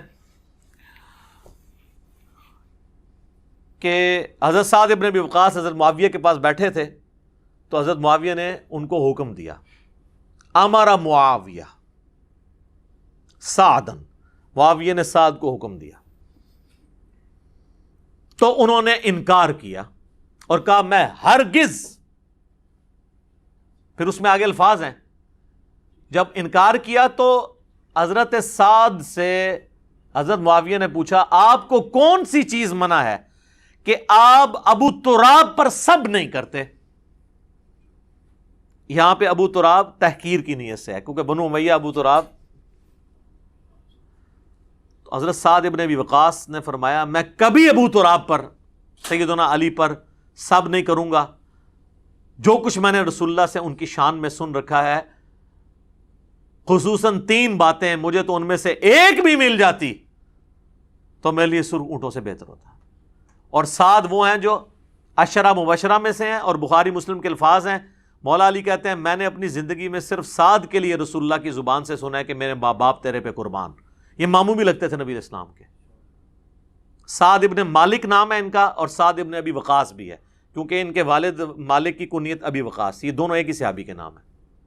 اندازہ کریں، جن کو رسول اللہ کہہ رہے ہیں میرے ماں باپ قربان، وہ کہہ رہے ہیں مجھے تو علی والی ایک فضیلت بھی مل جائے نا تو کیا میرے لیے سرخ اونٹوں سے بہتر ہے۔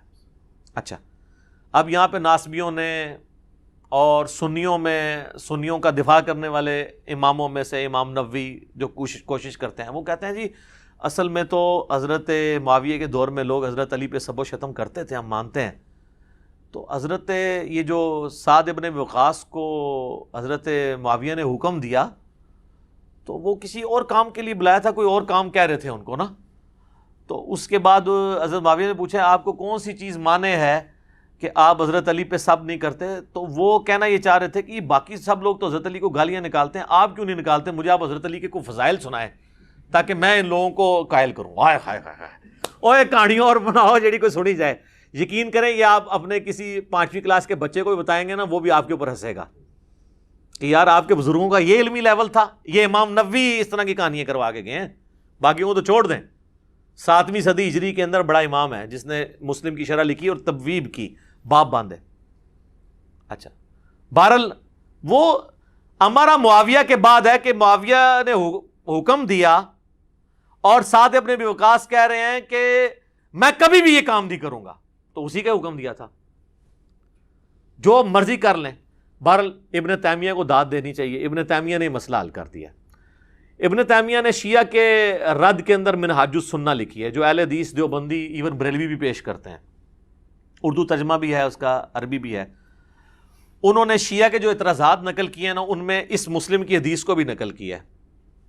وہ اعتراض تو وہ اس سے خلافت کا رزلٹ نکالتے تھے نا، تو انہوں نے اس کا رد کیا، لیکن انہوں نے نا اس حدیث میں خود سے الفاظ ڈالے ہیں جس سے انہوں نے یہ بتا دیا کہ یہ واقعی یہ تھا. انہوں نے پتا کیا کہا، امر معاویہ بسب سعدا، حضرت معاویہ نے حضرت علی پہ سب کرنے کا حکم دیا. یہاں تو الفاظ تھے نا حکم دیا، سب کے الفاظ انہوں نے سب خود ایڈ کیتا ہے، فلنگ دی بلینکس. تو فابا، تو اس نے انکار کر دیا، حالانکہ یہ الفاظ مسلم میں نہیں تھے، لیکن ابن تیمیہ نے ایڈ کر کے منصف مزاج ہونے کا ثبوت دیا ہے. ایک بار کہہ دینا پھر رحمت اللہ علیہ. ویسے تو میں عموماً کہتا ہوں امام ابن تیمیہ المتوفی 728 ہجری، اس پہ بنتا ہے کہ اللہ کی رحمت ہو. اس کی وجہ سے انہوں نے جو تھوڑی بہت ناسبیت پھیلائی یا زیدیت وہ اللہ تعالیٰ معاف کر دے. یہاں پہ انہوں نے حق گوئی کا ثبوت دیا. آمین. اے بولے جے پرانے انہوں نے دلی چالے تک محبت ہے. اچھا جی، تو حضرت سعد ابن وقاص کہتے ہیں میں کبھی نہیں کروں گا. 3 باتیں مجھے ایک بھی مل جاتی. سن، پہلی بات، غزوہ تبوک کے موقع پر نبی علیہ السلام نے علی کو عورتوں اور بچوں پہ چھوڑا تو رونا شروع ہو گیا. یہ پہلا اور آخری موقع تھا کہ حضور کے ساتھ جنگ میں حضرت علی شریک نہیں، ورنہ ہر جنگ میں تھے. تو حضور علیہ السلام نے ان کو تسلی دی کہ کیا تو اس پہ خوش نہیں ہے کہ تیری میرے ساتھ وہی نسبت ہے جو ہارون کی موسیٰ کے ساتھ، جس طرح حضرت موسیٰ علیہ السلام کو طور پہ کہتے ہارون کو چھوڑ گئے تھے اپنی جگہ، مگر میرے بعد کوئی نبی نہیں، نبوت والا سٹیٹس نہیں.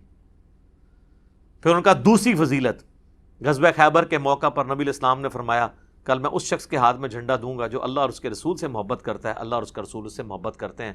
ہم پوری رات اس شوق میں نہیں سوئے کہ کون خوش نصیب ہوگا. صبح نبی علیہ السلام نے سیدنا علی کو یہ جھنڈا دیا. اور مسلم میں تو آگے الفاظ ہیں 6222 حدیث میں، یہ کٹھی 2 حدیثیں ہیں. اس میں الفاظ ہیں کہ حضرت ابو ہریرہ کہتے ہیں کہ حضرت عمر کہتے ہیں مجھے پوری زندگی کبھی کسی منصب کی خواہش نہیں ہوئی سوائے اس ایک موقع پر. میری خواہش تھی کہ جھنڈا مجھے ملے لیکن علی کو ملا، الحمدللہ. تو اس کے بعد کہتے ہیں کہ اس میں نا کہ شعب چشم تھا، حضور نے لعاب لگایا، شفا ہوئی، اللہ نے پھر فتح دے دی. اور ان کا تیسری فضیلت سن، جب نجران کے عیسائیوں کا وفد آیا تو نبی علیہ السلام نے ان پہ دلائل تمام کیے، تو اینڈ پہ اللہ تعالیٰ نے حکم نازل کیا، سورہ آل عمران آیت نمبر 61 آیت مباہلہ. تو نبی علیہ السلام نے سیدنا حسن، حسین، فاطمہ اور سیدنا علی کو لیا اور کہا اللہم ہؤلاء اہل بیتی، یہ میرے اہل بیت ہیں. تو اب یہ فضیلت تو بہت بڑی تھی. تو حالانکہ نبی علیہ السلام کی 9 بیویاں تھیں، وہ بھی اہل بیت ہیں، اور قرآن میں آیا تھا عورتوں کو لے آؤ، تو نبی علیہ السلام کسی بیوی کو بھی لا سکتے تھے، لیکن آپ حسن و حسین، سیدہ فاطمہ اور سیدنا علی کو لے کر آئے. تو مجھے ان میں سے کوئی ایک بھی فضیلت مل جاتی نا میرے لیے کافی تھی. اچھا، ویسے تو ٹیکنیکلی ابن تیمیہ نے خود ان کو جواب دیا. اسی حدیث کا ایک طریق اسی سند کے اوپر سنن نسائی الکبریٰ کے اندر موجود ہے، جہاں آپ کو ہر معاملہ کلیئر ہو جائے گا کہ یہ اسی کام کرنے کا وہ کہہ رہے تھے. کیونکہ اس طریق کے اندر آتا ہے کہ پھر ان کا بیٹا کہتا ہے کہ جب میرے باپ سعد ابن ابی وقاص نے حضرت معاویہ کو یہ باتیں سنائی نا، تو جتنے دن حضرت معاویہ مدینہ شریف رہے، رسول اللہ صلی اللہ علیہ وآلہ وسلم کے اس عظیم صحابی اور ان کے داماد سیدنا علی بن ابی طالب کے بارے میں ایک جملہ بھی تنقیص کا اپنی زبان سے نہیں نکالا. تو وہی نکالتے تھے نا. اور ایک طریق اس کا سپورٹیو ابن ماجہ میں بھی ہے، اس میں الفاظ ہیں کہ ایک چوتھی فضیلت بھی بتائی، من کنت مولا فہذا علی مولا. اور اس میں الفاظ ہیں سعد غصے میں آئے اور کہا تو اس کے بارے میں بات کرتا ہے جس کے بارے میں یہ فضیلتیں. تو غصہ انہی پہ تو کر رہے تھے. اگر وہ فضائل سننا چاہ رہے تھے، آپ آئے نا ہم سے آ کے فضائل سنیں نا کہ حضرت علی کے کو فضائل سنائیں، ہم آپ کو کھانا بھی کھلائیں گے. غصہ تو نہیں آپ پہ کریں گے. غصہ ہم جن پہ کرتے ہیں انہی پہ کرتے ہیں، آپ کو پتہ ہے. تو کوئی بات کرنے والی کریں. اچھا یہ سنن نسائی الکبریٰ نا ایک بڑی نیکی کا کام ہوا ہے اس امت کے اندر. میں تھوڑا آپ کو بتا بھی دوں چونکہ یہ سب و شتم کی اکثر احادیث سنن نسائی الکبریٰ میں. میرے بھائیو امام احمد بن شعیب نسائی رحمہ اللہ تعالی المتوفی 303 ہجری، یہ اہل سنت کے بڑے ائمہ میں سے ہیں.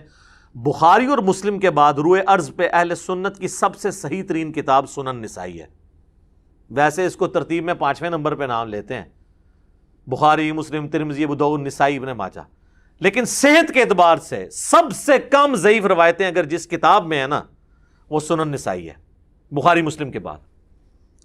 امام نسائی نے یہ کتاب لکھی تھی سنن نسائی الکبریٰ، جس میں 11,770 احادیث تھی، 11,770.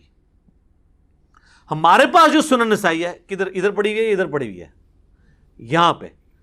اس کے ساتھ آپ دیکھیں دارالاسلام والوں نے لکھا ہے سنن نسائی الصغریٰ، یہ چھوٹی سنن نسائی ہے. اس میں حدیثیں ہیں 5,761. یہ ان کے ایک شاگرد تھے امام نسائی کے، امام ابن السنی، کام بھی سنی اللہ انہوں نے کی تھا. اچھا یہ میں ایک جوک کے طور پہ بول رہا ہوں، آپ کو پتہ چل جائے گا کیوں، کیونکہ کچھ اہم چیپٹر تھے جو نکال دیے اس میں سے، تو وہ اس لیے میں کہہ رہا ہوں. ان کا نام بھی سنی تھا، ابن السنی. تو سنیہ دا پتر ابن السنی. تو امام ابن السنی جو تھے المتوفی 364 ہجری، یہ نہ کہنا میں کو گستاخی کی ہے، میں نے ایک علمی اختلاف کر رہا ہوں اور لائٹر موڈ کے اندر. انہوں نے نا اس کی تلخیص کر کے نا وہ آدھی حدیثیں کر دی، کدھر 11,770 اور کدھر 5,761، اور کچھ اس کے چیپٹر اس میں سے نکال دیے. وہی اصل چیپٹر سن. خیر ہے کوئی مسئلہ نہیں، تسی کڈے نہ سی پھر پا لینے وچ. اچھا دنیا میں یہ کتاب موجود ہے، عربی میں ہے، ابھی تک اس کا اردو ترجمہ نہیں ہوا. الصغریٰ کا ہوا ہے، اس کا نہیں ہوا ہوا کبریٰ کا. دارالکتب العلمیہ بیروت نے چھاپی ہوئی ہے، PDF موجود ہیں، ہم ایک ایک انشاءاللہ اس میں لگائیں گے. اس کے کچھ چیپٹر تھے بڑے امپورٹنٹ. عمل الیوم واللیلہ، صبح شام کے سنت اذکار، جس میں سے ہم نے یہ اپنے اذکار کارڈ میں وہ جو لکھی ہے نا حدیث، وہ دیکھیں سنن نسائی الکبریٰ 9928 نمبر، کہ جو آیت الکرسی فرض نماز کے بعد پڑھ لے وہ مرتے ہی جنت میں داخل ہوگا. نیچے لکھا ہے سنن نسائی الکبریٰ، یہ اس میں تھی. اس کا چیپٹر تھا عمل الیوم واللیلہ. اسی کا ایک چیپٹر ہے وفات النبی، جس میں نبی علیہ السلام کی وفات کے اوپر آپ کا جنازہ کیسے پڑھا گیا، جو آپ کو کہانی کرائے گی جنازہ وہی نہیں. اس میں نے الگ سے 163 مسئلہ ریکارڈ کروایا تھا. ایک اور چیپٹر ہے اس کا نام ہے فضائل قرآن. ایک اور چیپٹر ہے جس کا نام ہے فضائل صحابہ. اور ایک اور چیپٹر ہے جس کا نام ہے خصائص علی، جس کی لکھنے وجہ سے امام نسائی کو شہید کر دیا ناسبیوں نے. اور یہ دارالاسلام والوں نے باقاعدہ سنن نسائی کے تعارف میں لکھا ہے کہ امام نسائی کو محبت اہل بیت کی وجہ سے شہید کیا گیا. وہ جب شام گئے انہوں نے خصائص علی، انہوں نے کہا کہ شامی لوگ حضرت علی کو برا کہتے ہیں، تو انہوں نے حضرت علی کے فضائل بیان کیے. وہ تو یہی سمجھ رہے تھے ہماری طرح کہ اہل حدیث کو آپ قرآن و حدیث سے بتائیں گے تو مان لیں گے. انہوں نے 194 حدیثیں جمع کی، وہاں پہ درس شروع کیا. انہوں نے کہا یہ کون ہے بھائی علی، کیڑا علی؟ انہوں نے کہا بھائی علی علی ہے. انہوں نے کہا بھائی جی کو میرے شام دی کو فضیلت بیان کرو. انہوں نے کہا میرے شام کی تو فضیلت میں کوئی چیز نہیں ہے، وہ برابر چھوٹ بھی جائیں تو بڑی بات ہے. ان کا کوئی تو ہے. انہوں نے کہا ہاں ایک ہے، پھر آپ سن نہیں سکو گے. انہوں نے مسلم کی حدیث سنا دی کہ خدا اس کا پیٹ نہ بھرے. وہ ان پہ ٹوٹ پڑے اور ان کو شہید کر دیا. تو یہ ایک علیحدہ سے ایک ٹاپک ہے. تو اس پہ آپ نے ڈیٹیل سننی ہے تو میرا یوٹیوب پہ کلپ ہے حضرت معاویہ رضی اللہ تعالیٰ عنہ کاتب وحی. تو اس میں نے بتایا تھا کہ یہ کاتب وحی والی روایت بھی آدھی بتاتے ہیں دلائل النبوہ سے. اس پمفلٹ میں نے خیر وہ ساری لکھی ہوئی ہیں. تو امام نسائی کو، اچھا امام نسائی بھی کہا جاتا ہے، زبر سے بھی پڑھا جاتا ہے، دونوں درست ہیں. عموماً امام نسائی کہا جاتا ہے. تو امام نسائی نے یہ چیپٹر لکھا، اس میں خصائص علی بھی تھا. اب یہ ایک ایک کر کے چیپٹر اردو میں آنا شروع ہو گئے ہیں. ہمارے پاس یہ الحمدللہ موجود ہیں سافٹ کاپی. تو خصائص علی کی آپ کو ahlsunnatpak.com پہ مل جائے گی. یہ خصائص علی، یہ سنن نسائی الکبریٰ کا چیپٹر ہے خصائص علی. اس میں سب و شتم والی روایتیں موجود ہیں جو ہم نے پمفلٹ میں سنن نسائی الکبریٰ کے حوالے سے ڈالی ہوئی ہیں. دونوں کے نمبر انشاءاللہ ڈال دیں گے. اور یہ فضائل صحابہ چیپٹر جس میں حضرت ابوبکر، عمر، عثمان و علی اور عشرہ مبشرہ کے فضائل ہیں، اس میں بھی سب و شتم والی روایتیں موجود ہیں. یہ بھی، اور یہ دیکھیں مزے کی بات ہے، ان دونوں کی تحکیم اس بندے نے کی ہے جو شاگرد تو شیخ زبیلی زئی رحمہ اللہ تعالیٰ کا ہے، لیکن اس وقت ناسبیت کا جھنڈا اٹھایا ہوا اس نے، لیکن تحکیم تو ہوئی ہوئی ہے، ہم تو اسی کی تحکیم دکھا رہے ہیں کہ بھئی خود دیکھ لو، ناسبیوں کے لیے بھی دلیل بن جائے گا۔ تو یہ 2 چیپٹر ہیں جی، اس میں وہ روایتیں ساری موجود ہیں، اور یہ دونوں چیپٹر اسی سنن نسائی الکبریٰ کے ہیں۔ تو یہ چیپٹر سنن نسائی الکبریٰ سے جو بندہ نکال دے اسے سنیت کا سرٹیفکیٹ دینا چاہیے نا، کیونکہ اس نے سنیت کی بڑی خدمت کی ہے نا، یعنی وہ جو صدیوں سے پردہ ڈالا جا رہا تھا، تو اس لیے میرے وہ جملہ جو میں نے بولا تھا نا کہ نام سے ابن سنی اور کام بھی سنی لگی تھا، کڈے تھے اے چیپٹر کڈے، خصائص علی اور فضائل صحابہ، اور فضائل صحابہ میں خلفاء راشدین کے بھی فضائل تھے، اشرا مبشرہ کے فضائل تھے، لیکن وہ جو اشرا مبشرہ والے سارے فضائل ہیں نا، اس میں سب و شتم والی روایتیں بھی گندی ہوئی تھی، انہیں کہا پوری سائڈ تے کر دو۔ واللہ عالم، ہو سکتا ہے میری بدگمانی ہو، لیکن قرائن ہمیں یہ بتاتے ہیں کہ امت کے وسیع تر مفاد میں بڑے بڑے بزرگوں نے اس طرح کے بہت بڑے بڑے کام کیے ہیں۔ وہ آج آپ کو کچھ میں روایتیں بتاؤں گا کہ وہ کیا کیا کام کیے ہیں۔ سنن نسائی الکبریٰ کا تعارف ہو گیا، اب اسی میں سے ایک اور روایت سنیں۔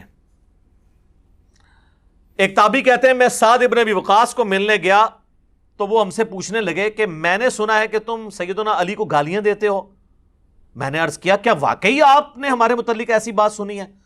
تو انہوں نے فرمایا ہاں ایسا ہی ہے، شاید تم نے بھی ان کو گالی دی ہو۔ میں نے عرض کیا اللہ کی پناہ کہ ہم کبھی کوئی ایسی حرکت کریں۔ تو سعد ابن ابی وقاص نے فرمایا دیکھنا علی ابن ابی طالب کو کبھی گالی نہ دینا، بے شک اگر یہ لوگ میری مانگ یعنی یہ جو سر کے درمیان آرا بھی رکھ دیں اور مجھے دھمکی دیں کہ 2 ٹکڑے کر دیے جائیں گے، اور مجھے کہیں کہ میں علی کو گالی دوں، تو پھر بھی میں علی کو گالی نہیں دوں گا، کیونکہ میں نے خود رسول اللہ سے علی کے فضائل میں بہت کچھ سن رکھا ہے۔ اچھا یہ کون تھے؟ وہ کوئی ایرانی فنڈڈ لوگ تھے جو حضرت سعد کو کہتے تھے کہ علی کو گالیاں دو؟ کوئی سعودی ریال آتے تھے ان کو؟ بنو امیہ تھے؟ اچھا، المستدرک للحاکم میں ایک حدیث ہے، ایک تابعی ہیں قیس بن ابو حازم، وہ کہتے ہیں کہ میں مدینہ شریف کے بازار میں گھوم رہا تھا، اسی دوران احجار زیت ایک بازار کا نام تھا، میں وہاں پر پہنچا تو میں نے دیکھا کہ لوگ ایک گھوڑ سوار کے گرد جمع ہے، کوئی بندہ گھوڑے پہ بیٹھا ہوا ہے، اس کے گرد لوگ جمع ہے، اور وہ گھوڑ سوار جو ہے وہ سیدنا علی بن ابی طالب کو گالیاں بک رہا ہے۔ یار دیکھو، اندازہ کرو، یہ مسلمانوں کی حالت ہے، اور لوگ اس کے گرد مجمع لگائے ہوئے ہیں۔ اسی دوران سعد ابن ابی وقاص وہاں تشریف لے آئے، وہی سعد، تو وہ مجمع کو چیرتے ہوئے آگے آگے، لوگ بھی ان کے احترام میں ہٹ گئے، ظاہر ہے اتنا بڑا صحابی۔ پھر انہوں نے اس شخص کو مخاطب کر کے کہا کہ تو کس بنیاد پر علی ابن طالب کو گالیاں دے رہا ہے؟ مجھے بتا، کیا علی سب سے پہلے مسلمان نہیں ہوا تھا؟ کیا سب سے پہلا شخص جس نے رسول اللہ کے ساتھ نماز پڑھی وہ علی نہیں تھا؟ کیا دنیا سے سب سے زیادہ بے رغبتی رکھنے والا شخص علی نہیں تھا؟ کیا سب سے بڑھ کر علم رکھنے والا شخص علی نہیں تھا؟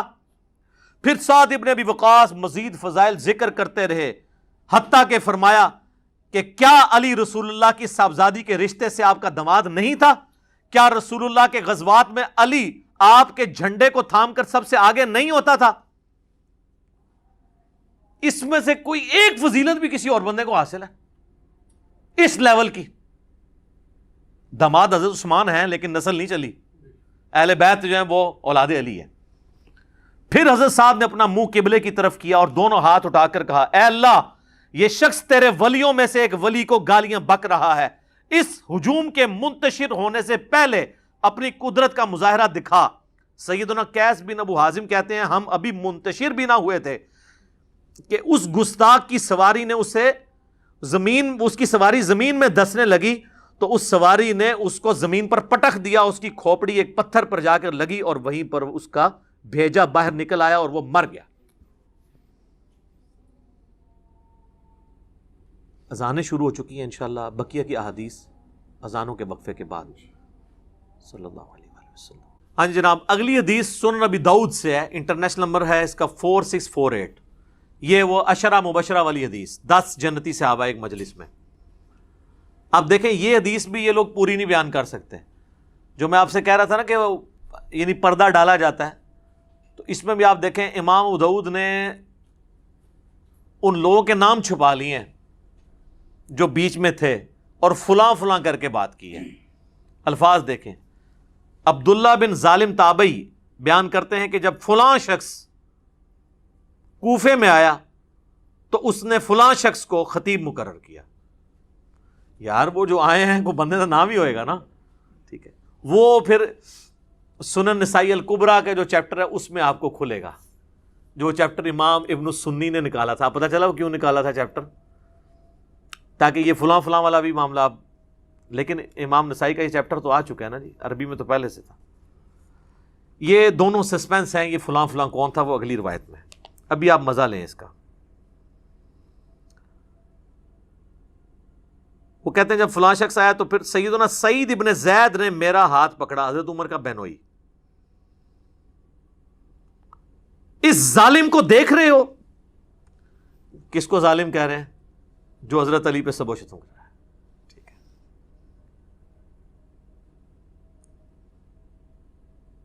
سیدنا عبداللہ بن ظالم تابعی بیان کرتے ہیں کہ پھر سیدنا سعید بن زید نے فرمایا 9 افراد کے بارے میں جنتی ہونے کی گواہی دیتا ہوں, اگر 10ویں کا ذکر کر دوں تو کوئی گناہ کی بات نہیں ہوگی. میں نے پوچھا وہ کون ہے؟ تو انہوں نے فرمایا کہ رسول اللہ صلی اللہ علیہ وآلہ وسلم کوہ ہیرا پر کھڑے ہو کر فرمانے لگے, اے ہیرا پہاڑ تھم جا, تجھ پر اس وقت نبی یا صدیق یا شہید تو موجود ہیں. پھر میں نے پوچھا وہ 9 افراد کون ہیں؟ تو سعید ابن زید نے کہا کہ رسول اللہ صلی اللہ علیہ وآلہ وسلم, ابو بکر, عمر, عثمان, علی, طلحہ, زبیر, سعد ابن ابی وقاص, عبد الرحمن بن عوف. یہ کل 9 ہوئے. اس میں حضرت ابو عبیدہ ابن جرح کا نام نہیں ہے. ابو عبیدہ ابن جرح کا نام جو ہے نا وہ ترمذی والی حدیث ہے 3747 عبد الرحمن بن عوف سے, اس میں ہے. اور ایک دوسرا شخص جو 10واں ہے وہ بھی جنت میں. تو ان کا یہ وہ 10واں کون ہے؟ تو پہلے تو انہوں نے کوشش کی کہ نہ بتایا جائے. ان کا 10واں میں ہوں, سعید ابن زید.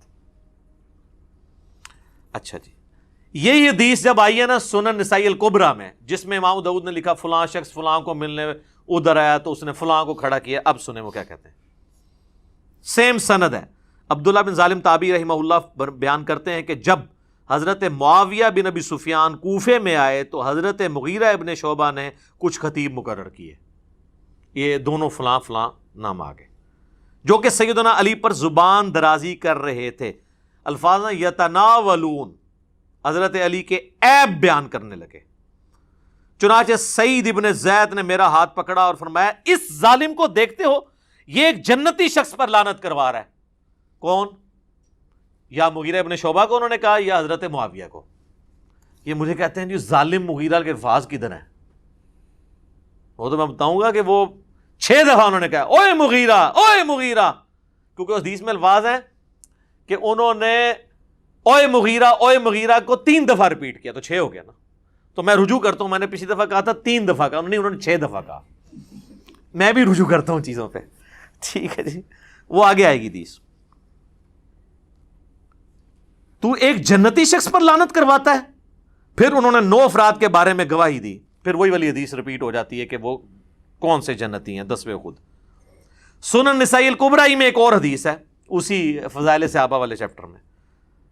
یہی تابعی کہتے ہیں کہ میں سعید ابن زید کے پاس آیا تو میں نے عرض کی کہ کیا آپ اس ظالم شخص پہ تعجب نہیں کرتے کہ جس نے سیدنا علی پر سب و شتم کرنے کے لیے خطیب مقرر کیے ہوئے ہیں. یہاں پہ سب کا لفظ نہیں ہے, یشتمون, یشتمون علی. تو شتم کا لفظ تو ہوتا ہی گالی کے لیے ہے, تنقید کے لیے نہیں. وہ کہتے ہیں سب کا لفظ یہ تھے, اس میں الفاظ ہے. تو انہوں نے فرمایا کیا وہ ایسا کرتا ہے واقعی, جبکہ میں گواہی دیتا ہوں کہ 9 افراد جنت میں ہیں. پھر انہوں نے وہی حدیث سنائی عشرہ مبشرہ والی, اور 10واں پھر اپنا ذکر کیا. اب یہ حدیث صحیح ابن حبان میں, مسند احمد اور کئی کتابوں موجود ہے. اب آ جائیں ایک اور حدیث جو سنن نبی داؤد کے اندر موجود ہے. سنن نبی داؤد سے عشرہ مبشرہ والی حدیث ہی نہیں بیان کر سکتے. 4650 ایک تابعی ہیں, وہ کہتے ہیں کہ میں فلاں شخص کے پاس کوفے کی مسجد میں بیٹھا ہوا تھا اور اہل کوفہ بھی موجود تھے. پھر امام داؤد نے فلاں لکھ دیا. فلاں کا کوئی نام ہی ہوئے گا. کوفے کی مسجد میں, بڑی جامع مسجد میں بیٹھا ہوا تھا. وہ فلاں کون تھا؟ وہ حضرت مغیرہ ابن شعبہ تھے. امام احمد بن حنبل نے یہ حدیث نقل کر کے ان کا نام بھی لکھ دیا. امام ابو داؤد کو شرم آئی کہ میں فلاں کر کے نام تو چھپا رہا ہوں. ظاہر ہے انسان کا ضمیر تو ملامت کرتا ہے, سچائی تو پھر کھٹکتی ہے. آپ حیران ہوں گے, اس حدیث کے بعد نا امام ابو داؤد نے ایک حدیث لی ہے, اس میں تو انہوں نے فلاں لکھ دیا, دونوں حدیثوں میں فلاں فلاں کر کے نا فلاں کو بچا لیا. پھر اس کے بعد اچانک ایک حدیث لے کے آتے ہیں جس کا اس پورے چیپٹر سے خلافت کے کوئی تعلق نہیں ہے, اور وہ حدیث یہ لے کے آتے ہیں کہ جب سہیل ابن عمرو صلح حدیبیہ کے موقع پر حضور علیہ السلام سے معاہدہ کرنے آیا تو وہ بار بار حضور کی داڑھی کی طرف ہاتھ بڑھاتا تھا. بعض لوگوں کو عادت ہوتی ہے نا داڑھی کو ہاتھ لگا کے بات کرنا یا ٹھوڑی کو. تو کہتے ہیں ایک شخص وہاں کھڑا تھا جس نے اپنے تلوار کی جو ہاتھ والی سائڈ ہے نا, جہاں سے دستی اس کو پکڑا جاتا, تو وہ اس کے ہاتھ پہ اس نے ماری. اس نے کہا اپنے جو ہے نا ہاتھ رسول اللہ کی داڑھی سے پیچھے کر. تو وہ کہتے ہیں وہ شخص حضرت مغیرہ ابن شعبہ تھے. اس حدیث کا خلافت کے چیپٹر کے ساتھ کوئی تعلق ہے؟ وہ اصل یہ بتانا چاہ رہے تھے کہ یہ جو فلاں شخص ہے نا وہ مغیرہ ابن شعبہ ہے اور وہ صحابی ہے اور صلح حدیبیہ کا صحابی ہے. پھر وہ حدیث لے کے آتے ہیں, مسلم شریف میں بھی حدیث ہے کہ نبی علیہ السلام نے فرمایا کہ جنہوں نے درخت کے نیچے میرے ہاتھ پہ بیعت کی ہے میں اللہ سے امید کرتا ہوں ان کو آگ نہیں چھوئے گی. صلح حدیبیہ والے. یہ مسئلہ ہم آگ کا جہنم یا جنت نہیں کسی کی طے کر رہے ہیں, ہم تو یہ کہہ رہے ہیں کہ کس کے ایٹیچیوڈ کی خمیازہ آج ہم بھگت رہے ہیں.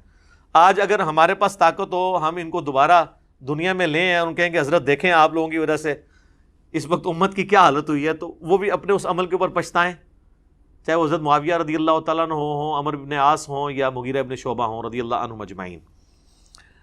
تو وہ کہتے ہیں فلاں شخص کے پاس آ کے میں بیٹھ گیا تو اتنے میں سعید ابن زید وہی حضرت عمر کے بنوئی وہاں پہنچے. تو اس فلاں شخص نے ان کو اپنے پاس تخت پہ بٹھا لیا. اس وقت آپ مسجدوں میں تخت لگے ہوتے تھے کیونکہ گورنر وہیں بیٹھتے تھے, ایک پورا ایک سلسلہ تھا, مسجد ہی آفس ہوتی تھی. ان کا استقبال کیا. اتنے میں ایک شخص جس کا نام قیس بن علقمہ تھا وہاں پر آیا تو حضرت مغیرہ ابن شعبہ, یعنی یہاں تو انہوں نے لکھا فلاں نے اس کا بڑا استقبال کیا اور اس نے مسلسل گالی گلوچ شروع کر دی. جس نے یہاں بھی ہو گئی, بوڑھوں کو عادت ہوتی ہے نا, وہ جو ساتھ بیٹھے ہوتے ہیں ان کو پتا ہوتا ہے کہ کس کو گالیاں نکال رہا ہے. نیا بندہ پوچھتا ہے کیوں لگے آئے, چاہے وہ کبھی حکمران کو نکال رہا ہو کسی مولوی کو, تو ساتھ کے لوگ تو جانتے ہیں. تو اس نے صرف سیدھی گالیاں نکالی, فلانا یہ اس پہ لعنت, یہ نام لیے بغیر. تو حضرت سعید ابن زید نے کہا یہ کس کو گالیاں نکال رہا ہے؟ تو انہوں نے کہا یہ علی ابن ابی طالب کو نکال رہا ہے. یہ فلاں نے جب کہا, فلاں کون؟ مغیرہ ابن شعبہ, مسند احمد میں آ جائے گا آگے. اللہ اکبر. اب ادھر تو فلاں ختم نہیں ہو سکتا تھا نا, یہاں پہ الفاظ ہیں. سعید ابن زید نے فرمایا میں دیکھ رہا ہوں کہ تمہارے سامنے اصحاب رسول کو گالیاں دی جاتی ہیں اور تم اس کو نہ تو برا سمجھتے ہو نہ ان لوگوں کو روک رہے ہو, حالانکہ میں نے خود رسول اللہ سے یہ بات سنی تھی اور میں اس بات سے ڈرتا ہوں کہ میں کوئی ایسی بات رسول اللہ کی طرف منسوب کروں جو آپ نے نہ فرمائی ہو اور قیامت والے دن رسول اللہ مجھ سے پوچھ لیں کہ تو نے مجھ پہ جھوٹ کیوں باندھا تھا. وہ کہہ رہے ہیں میں تو ڈرتا ہوں, میں نے خود رسول اللہ سے یہ سنا تھا کہ ابو بکر جنت میں ہے, عمر جنت میں ہے, عثمان جنت میں ہے, علی جنت میں ہے, طلحہ جنت میں ہے, زبیر جنت میں ہے, سعد ابن ابی وقاص جنت میں ہے, عبد الرحمن بن عوف بھی جنت ہے, اور میں 10ویں کا نام بھی بتا سکتا ہوں. پھر حضرت سعید ابن زید خاموش ہو گئے. مسجد میں آوازیں بلند ہونا شروع ہو گئیں کہ وہ 10واں شخص کون ہے. تو انہوں نے فرمایا وہ 10واں شخص میں ہوں, سعید ابن زید. اللہ. پھر فرمایا تم سب سن لو, رسول اللہ کی مائیت میں کسی صحابی کا چہرہ غبار آلود ہونا تم میں سے کسی کے سارے عمر کے نیک اعمال کرنے سے بہتر ہے, خواہ اسے سیدنا نوح علیہ السلام جتنی عمر ہی کیوں نہ دے دی جائے. یہ آپ کو حدیثیں تو بیان کرتے ہیں, آپ کو یہ نہیں بتاتے یہ حدیثیں کن لوگوں کو سنائی جاتی تھی, جن لوگوں کا آپ دفاع کر رہے ہیں, اور جن کے فضائل آپ کو سنانے چاہیے ان کے فضائل سنانے کو آپ رافضیت کہتے ہیں. تو پھر سب سے بڑے رافضی تو سعید ابن زید ہوئے, نعوذ باللہ.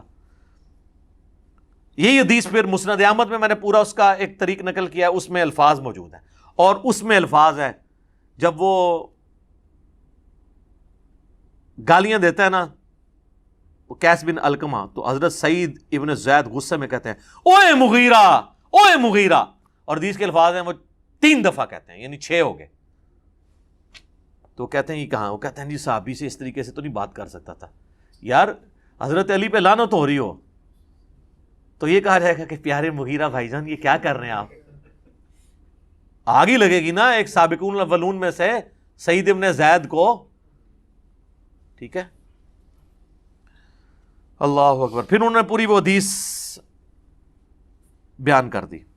ایک اور حدیث سنن نسائی الکبریٰ کے اندر ہے، وہی فضائل صحابہ والے چیپٹر میں.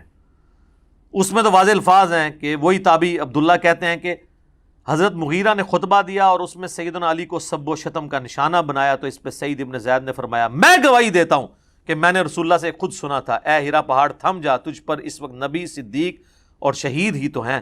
پھر نبی علیہ السلام نے فرمایا ابو بکر، عمر، عثمان، علی، طلحہ، زبیر، سعد ابن ابی وقاص، عبد الرحمن بن عوف اور سعید ابن زید سب جنت میں ہیں. عشرہ مبشرہ کی رٹ لگائی ہوتی ہے اہل سنت کے ہاں، یہ عشرۃ مبشرۃ حدیث بھی نہیں 10 جنتی صحابہ کی بیان کر سکتے، آدھی بیان کرتے ہیں. ایک اور حدیث سنن نسائی الکبریٰ کے اندر یہی تابعی کہتے ہیں کہ میں سعید ابن زید کے سامنے بیٹھا تھا تو وہ فرمانے لگے ہمارے حکمران ہمیں حکم دیتے ہیں کہ ہم اپنے بھائیوں پر لعنت کریں.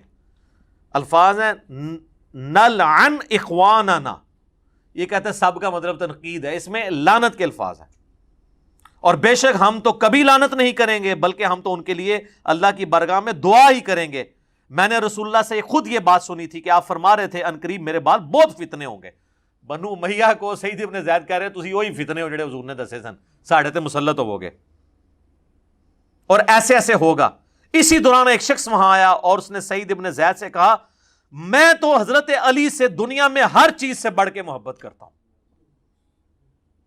ہم تو کہہ رہے ہیں سبحان اللہ، یہ لوگ ہوتے کہتے ہیں اس کو ایران سے فنڈ آتا ہے، رسول اللہ سے بھی بڑھ کے محبت کرتا ہے. یقیناً رسول اللہ سے بڑھ کے نہیں کرتا. نہیں اور باقیوں کدھر گئے؟ تو رافضیت شیعت والی باتیں. سعید ابن زید کو جب اس نے کہا نا کہ یہ تو لعنت کرواتے ہیں اور میں علی کو ہر چیز سے بڑھ کر محبوب رکھتا ہوں، اس پر سعید ابن زید نے کہا تمہیں بشارت ہو، تم ایک جنتی انسان سے محبت کرتے ہو. پھر سعید نے کہا سنو، رسول اللہ سے میں نے خود سنا تھا ابو بکر، عمر، عثمان، علی، طلحہ، زبیر، عبد الرحمن بن عوف، سعد ابن ابی وقاص یہ سب جنت میں ہیں. اگر چاہوں تو 10ویں کا نام بھی بتا سکتا ہوں. 10ویں وہ خود تھے. پھر جب لوگوں نے زور لگایا تو پھر انہوں نے اپنا نام بتایا. ایک اور حدیث ہے سنن نسائی الکبریٰ کے اندر اور یہ ابو داؤد کے اندر موجود ہے. عبد الرحمن تابعی کہتے ہیں کہ سعید ابن زید حضرت مغیرہ ابن شعبہ کے پاس بیٹھے تھے تو حضرت مغیرہ نے حضرت علی کے بارے میں نازیبا الفاظ کہے تو سعید ابن زید وہیں پر کھڑے ہوئے اور فرمایا میں رسول اللہ سے خود یہ سن چکا ہوں کہ اہل قریش میں سے 10 لوگ جنتی ہیں، رسول اللہ، ابو بکر، عمر، عثمان. اچھا اس میں انہوں نے حضرت علی کا نام حضرت عثمان سے بھی پہلے لے دیا کیونکہ ان پہ سب و شتم ہو رہا تھا. شیخین کی فضیلت پہ تو اہل سنت کے ہاں اتفاق ہے، لیکن حضرت علی اور عثمان والی فضیلت جو ہے اس میں اختلاف پایا جاتا ہے. تو یہاں انہوں نے حضرت علی کا نام پہلے لیا، حضرت عثمان، طلحہ، زبیر، عبد الرحمن بن عوف، سعد ابن ابی وقاص اور پھر اپنا بھی ذکر کیا. اب میں اس کو کنکلوڈ کرتا ہوں. میرے بھائیو مسند احمد میں ایک حدیث ہے، اس کی صحت میں اختلاف ہے. مشکات میں بھی حضرت علی کے چیپٹر میں حدیث ملتی ہے کہ جس نے علی کو گالی دی رسول اللہ نے فرمایا اس نے مجھے گالی دی. اب جو نبی علیہ السلام کو گالی دیتا ہے اس کا معاملہ پھر کیا ہوگا؟ اس کی سند پہ اختلاف ہے، لیکن شیخ زبیر لیزئی صاحب اللہ تعالیٰ ان کی قبر کو نور سے بھر دے، ان کو نیک کاموں کا اجر دے، انہوں نے بڑا انصاف کیا. انہوں نے مشکات میں حدیث آئی نا تو اس کی فوٹ نوٹ پہ لکھا کہ اس کی سند تو ضعیف ہے، لیکن جو روایت مسند ابی یعلا میں موجود ہے، جو الموجب الصغیر طبرانی میں بھی ہے، اور سنن نسائی الکبریٰ جس کو امام ابن سنی نے جو چیپٹر نکال دیا تھا اس کے اندر بھی موجود ہے، خصائص علی اور یہ والا چیپٹر 2، یہ خصائص علی والے چیپٹر میں، کہ ابو عبداللہ تابعی بیان کرتے ہیں کہ ام المومنین سیدہ ام سلمہ جو ہماری ماں سب سے آخر میں فوت ہوئی ہیں، واقعہ کربلا کے بھی 3 سال بعد 64 ہجری میں واقعہ کربلا ان کی زندگی میں ہوا ہے. ام سلمہ وہ کہنے لگی کہ تمہارے ممبروں پر رسول اللہ کو گالیاں دی جاتی ہیں. تو تابعی کہنے لگا معاذ اللہ، یہ کیسے ہو سکتا ہے؟ تو انہوں نے کہا کیا تم حضرت علی اور ان سے محبت کرنے والوں کو گالیاں نہیں دیتے ہو؟ یہ کہتے تھے علی پر لعنت نعوذ باللہ، علی سے محبت کرنے والوں پر لعنت نعوذ باللہ۔ تو ام سلمہ نے کہا کہ تم رسول اللہ کو گالیاں دے رہے ہو، کیا تم یہ نہیں کہتے ہو علی اور اس سے محبت کرنے والوں پر لعنت؟ اور میں نبی کی بیوی گواہی دیتی ہوں کہ علی سے سب سے زیادہ محبت رسول اللہ کیا کرتے تھے۔ تم جب یہ کہتے ہو نا کہ علی سے محبت کرنے والوں پر لعنت، تو یہ حضرت علی سے سب سے زیادہ محبت کرنے والے خود رسول اللہ تھے صلی اللہ علیہ وآلہ وسلم۔ اس پہ تو میں وہ آیت ہی پڑھوں گا، سورۃ الاحزاب کی آیت نمبر 57، جو آیت درود سے اگلی آیت ہے، ان الذین یؤذون اللہ ورسولہ لعنہم اللہ فی الدنیا والآخرہ وأعد لهم عذابا مہینا۔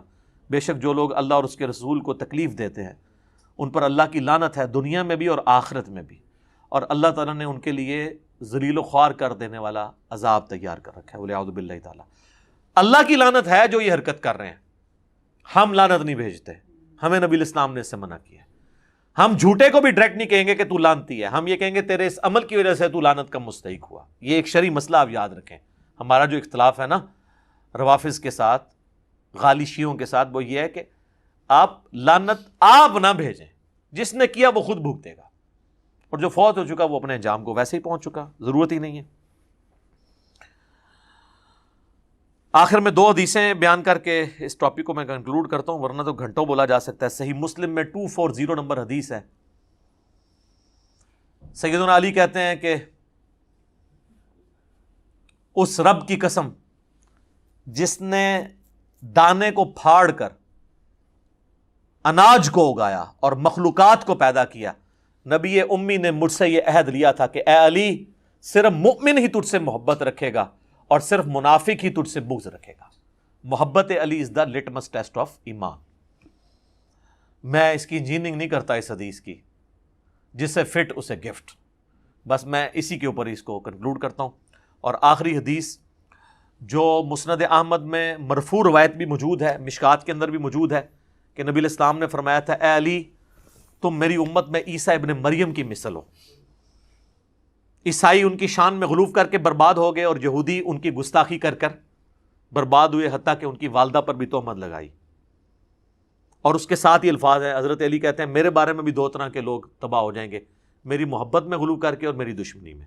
اس کی روایت کی سند پہ اختلاف ہے، لیکن اس کو سپورٹیو حدیث فضائل صحابہ احمد بن حنبل کی کتاب میں 2 روایتیں ہیں، حضرت علی سے موقوفاً خود حضرت علی کہہ رہے ہیں، اور جب غیبی خبر کوئی صحابی بیان کر رہا ہو تو یہ امپلائیڈ ہوتا ہے کہ نبی نے ہی ان کو خبر دی ہے، کیونکہ علم الغیب اللہ کی طرف سے صرف نبیوں کو عطا ہوتا ہے جو غیبی خبریں ملتی ہیں۔ سورہ آل عمران کی آیت نمبر 179 ہے نا، کہ اللہ کی یہ شان نہیں کہ تمہیں غیب پر مطلع کرے، مگر وہ اپنے رسولوں میں سے جسے چاہتا ہے چن لیتا ہے، پھر ان کو غیبی خبریں دیتا ہو۔ تمہارا کام ہے کہ تم رسولوں پر ایمان لاؤ، ان کی غیبی خبروں پر۔ تو مولا علی کہتے ہیں کہ فضائل صحابہ احمد بن حنبل کی کتاب میں کہ میری وجہ سے 2 فرقے گمراہ ہوں گے اور میری وجہ سے 2 فرقے دوزخ میں جائیں گے۔ یہ دونوں الفاظ ہیں، ایک میری محبت میں غلو کر کے اور ایک میری دشمنی میں، یعنی رافضی اور ناصبی۔ رافضیوں کی اکثریت جو محبت میں غلو کرتے ہیں اہل تشیع میں پائی جاتی ہے، اور ناصبیوں کی اکثریت اہل سنت میں پائی جاتی ہے، اگرچہ اہل سنت میں ان کی کتے کی بھی اوقات نہیں ہے، لیکن وہ اپنے آپ کو چھپا کر لانچ کرتے ہیں، اور پھر ہمارے جیسے لوگ بھی دنیا میں موجود ہیں تو جو ان کو ننگا کر دیتے ہیں۔ بہرحال پریکٹیکلی مجھ سے لوگ اکثر پوچھتے ہیں، چلے آج میں یہ بھی ٹروتھ ریویل کر دیتا ہوں کہ جی ہم بار بار یہ نعرہ لگاتے ہیں کہ نہ میں وہابی نہ میں بابی، نہ ہم سو کالڈ وہابی ہیں، کوئی علمی بات کرے اسے وہابی کہتے ہیں، نہ ہم بابی ہیں بابوں کا دفاع کرنے ہیں۔ اور بابی میں یہ سارے فرقے شامل ہیں، بریلوی، دیوبندی، اب تو خیر اہل حدیث بھی شامل ہو گئے، اور شیعہ جو اپنے بابوں کے پیچھے چلتے ہیں۔ نہ میں وہابی نہ میں بابی، میں ہوں مسلم علمی کتابی۔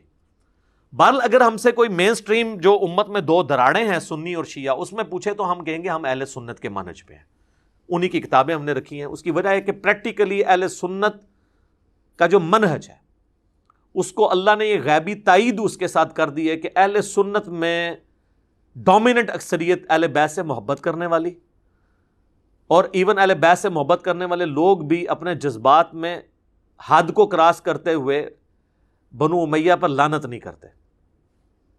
یا نعوذ باللہ یہاں پہ جو ناسبی بھی ہیں وہ بھی یعنی حضرت علی پہ سب و شتم کا نہیں سوچ سکتے، منہ چھپاتے پھرتے ہیں. لیکن اس کے اگینسٹ شیعہ میں ممبر ڈومیننٹ ان لوگوں کے ہاتھ میں جو خلفائے ثلاثہ پر یا حضرت معاویہ پر، عمر بن عاص پر، مغیرہ ابن شعبہ رضی اللہ عنہم اجمعین پر لعنت کرتے ہیں. میں قطعاً نہیں کہتا آپ ان سے علمی اختلاف نہ رکھیں، بلکہ واللہ شاید میرا علمی اختلاف آپ سے زیادہ ہو ان کے ساتھ. آپ کا جذباتی اختلاف ہے، میرا علمی ہے. اور رہی اہل بیت کی محبت، تو میں دنیا میں کسی سو کالڈ شیعہ سے اپنی محبت اہل بیت بھی ایکسچینج کرنے کے لیے تیار نہیں ہوں الحمدللہ. تو ہمیں کسی سرٹیفکیٹ لینے کی ضرورت نہیں ہے. لیکن یہ بات ماننے والی ہے کہ اہل سنت کے منہج کے ساتھ اللہ کی غیبی تائید ہے. عمر بن عبدالعزیز جیسے مجدد نے اس فتنے کا قلع کما کیا، یہ سب و شتم والے کا، آج تک دوبارہ اس فتنے نے سر نہیں اٹھایا الحمدللہ. اور آج بھی دیکھ لیں اللہ کے فضل سے غدیر خم پہ یہ پلیٹ فارم کھڑا ہے، قرآن کو بھی پکڑا ہوا ہے اور اہل بیت کو بھی. اہل بیت کا بھی دفاع اس پلیٹ فارم سے ہو رہا ہے، قرآن کی توحید بھی اس پلیٹ فارم سے بیان ہو رہی ہے. اہل بیت کے دفاع کے اندر علمی پلیٹ فارم کون سا ہے؟ سنی شیعہ کو پیش کرے نا. تو اللہ کے فضل سے یہ جو اسلام کی نشت ثانیہ ہو رہی ہے، امام محمد بن عبداللہ المہدی کی تیاریاں شروع ہو رہی ہیں، اس کے لیے دنیا کو اس پیج پہ آنا تھا. ادروائز تو یقین کریں کہ آپ ذرا، میرا ایک معصومانہ سوال ہے، کیا امام مہدی دنیا میں آ کر حضرت فاطمہ کی اولاد سے ہو کر حسن و حسینی ہو کر یزید کو رحمۃ اللہ علیہ کہہ رہے ہوں گے؟ آپ امیجن کر سکتے ہیں؟ اور یہاں تو لوگ اپنے جھوٹے لیڈروں کے دشمنوں کو گالیاں نکالتے ہیں، اپنے جھوٹے لیڈروں اور اپنے جھوٹے آباء و اجداد کے دفاع کے لیے. جن کے آباء و اجداد ہی سچے ہیں، جن کے گھر سے ہمیں دین ملا ہے، ان کی اولاد میں مسلمانوں کا امام جو پیدا ہوگا وہ یہ کہے گا کہ یزید ٹھیک تھا اور حسین جو ہے نعوذ باللہ باغی تھا، یا دونوں ٹھیک تھے؟ یا وہ یہ کہے گا کہ مولا علی نے جنگ جمل صفین اور نہروان جو باغیوں کے خلاف لڑی ہے وہ غلط لڑی ہے؟ نہیں. تو اس سے پہلے اس چیز کی ضرورت تھی کہ راہ ہموار ہو. تو دیکھیں سر کیسی راہ ہموار ہوئی ہے. آپ کیا سمجھتے ہیں صرف 50% جو مسلمان اردو سپیکنگ ہیں ان تک یہ دعوت پہنچ رہی ہے؟ نہ سر نہ. ہمارا یہ ریسرچ پیپر عربی میں بھی لوگوں نے فوٹو کاپی کرا کے عربیوں کو دیا ہے. اللہ کے فضل سے ان کے منہ سے بھی جھاگ نکلی ہے یا انہوں نے سچائی قبول کی ہے. اور عرب کے اندر بھی کئی اسکالر ہیں جو سچائی بیان کر رہے ہیں. تو اگر سنی میں آ گئے تو شیعوں نے نہیں ماننا امام مہدی کو، اور شیعوں میں آ گئے سنیوں نہیں ماننا. تو انشاءاللہ دونوں میں نہیں آئیں گے، وہ انشاءاللہ بکش مسلمان ہوں گے. ٹھیک ہے نا؟ اب میں نہیں کہتا میری نسبت ان کو کوئی حاصل ہو جائے گی نعوذ باللہ. میں کہہ رہا ہوں ہم ان کے خدمت گار ہیں، ان کے لیے گراؤنڈ پرووائڈ کر رہے ہیں اللہ کے فضل سے. تو یہ سب و شتم والا معاملہ بھی ہمارے کئی بھائیوں نے مجھے 3 سال سے نا، وہ جنہوں کہتے ہیں نا بار بار پنچ کرتے تھے، جناب ریکارڈ کراؤ جی، ریکارڈ کراؤ جی. میں کہ یار لکھ دیا، اب خام خواہ میں بات کروں گا تو وہ کہیں گے اس کو موضوع خود بنا رہا ہے. اب چونکہ یہ موضوع انٹرنیشنل موضوع بنا، ایک ٹی وی چینل کے اوپر لاکھوں کے مجمع اس وقت مولوی اکٹھے کر رہے ہیں، آپ دیکھ رہے ہیں. اور وہ تنظیمیں جو بینڈ تھیں وہ دوبارہ سے سر اٹھا کے اسی کو کی پلی لے کر تو دوبارہ سے معاملے کو اچھال رہی ہیں. تو مجھے یہ موقع غنیمت ملا کہ میں ان تک بھی، وہ بیچارے مخلص لوگ ہیں، میں نہیں کہتا ان کے اخلاص میں شک ہے، بیچارے روتے ہیں صحابہ کی محبت میں، لیکن ان کو یہ نہیں پتا کہ وہ ان میں سے بعض ان لوگوں کی محبت میں بھی رو رہے ہیں کہ سارا کیا کرائی ان لوگوں کا ہے. تو جب ان کو حقیقت بتائی جائے گی نا کہ یار یہ جو سب و شتم والی بدعت ہے یہ شروع کس نے کی تھی، تم یہ نعرہ جو لگاتے ہو، مجھے یہ نعرہ بہت پسند ہے، خلافت راشدہ حق 4 یار. بس حق 4 یار تک رو یار، آگے نہ جاؤ. اور پھر حق 4 یار کا پھر حق ادا کرو. ان 4 یاروں کے خلاف جو کھڑا ہوا ہے نا، پھر اس کو سپورٹ نہ کرو. سیدنا علی اور بنو امیہ کہ وہ لوگ جو حضرت علی کے مخالفین تھے، ان کی محبت ایک دل میں جمع نہیں ہو سکتی. ایک تو آپ وہ سیف سائڈ کریں کہ مولا علی کی محبت ایمان کا حصہ ہے. 240 صحیح مسلم کی حدیث. پھر بھی آپ کی تسلی نہ ہو تو ہم آخر میں آپ کے لیے دعا کریں گے کہ اللہ تعالیٰ آپ کا حشر بنو امیہ اور بنو عباس کے ساتھ کرے، اور ہمارا حشر اللہ تعالیٰ اہل بیت کے ساتھ سیدنا علی، حسن حسین اور سیدہ فاطمہ کے ساتھ کرے. آمین کہہ دو تسی، آمین جو کبھی نہیں رہو گے اس تو بعد. آمین یہ لوگ نہیں کہہ سکتے، یہ کانفیڈنس ہی لوز کر جاتے ہیں. ویسے آپ کو کبھی قسطنطینیہ والی بشارت جو ہے وہ یزید پہ فٹ کریں گے، کبھی سمندری جہاد والی جو ہے وہ کسی اور پہ فٹ کریں گے، اور فلاں پر. فلاں والی فلاں پر، فلاں والی فلاں پر. تو اس طریقے سے نہیں ہوگا. ہم کسی کی آخرت کا فیصلہ کرنے یہاں نہیں بیٹھے. آخرت کا معاملہ اللہ کا ہے. اللہ چاہے اپنے بندوں کو پکڑے چھوڑ دے. ہم تو کہہ رہے ہیں دنیا میں جس کی وجہ سے اسلام کو نقصان ہوا ہم اس چیز کو ہائی لائٹ کریں گے. ہمارا کام آپ کو علمی طریقے سے بتانا تھا. سافٹ کاپی ڈاؤن لوڈ کریں، ہارڈ کاپی آپ ہماری جو ہے وہ اکیڈمی میں رابطہ کریں.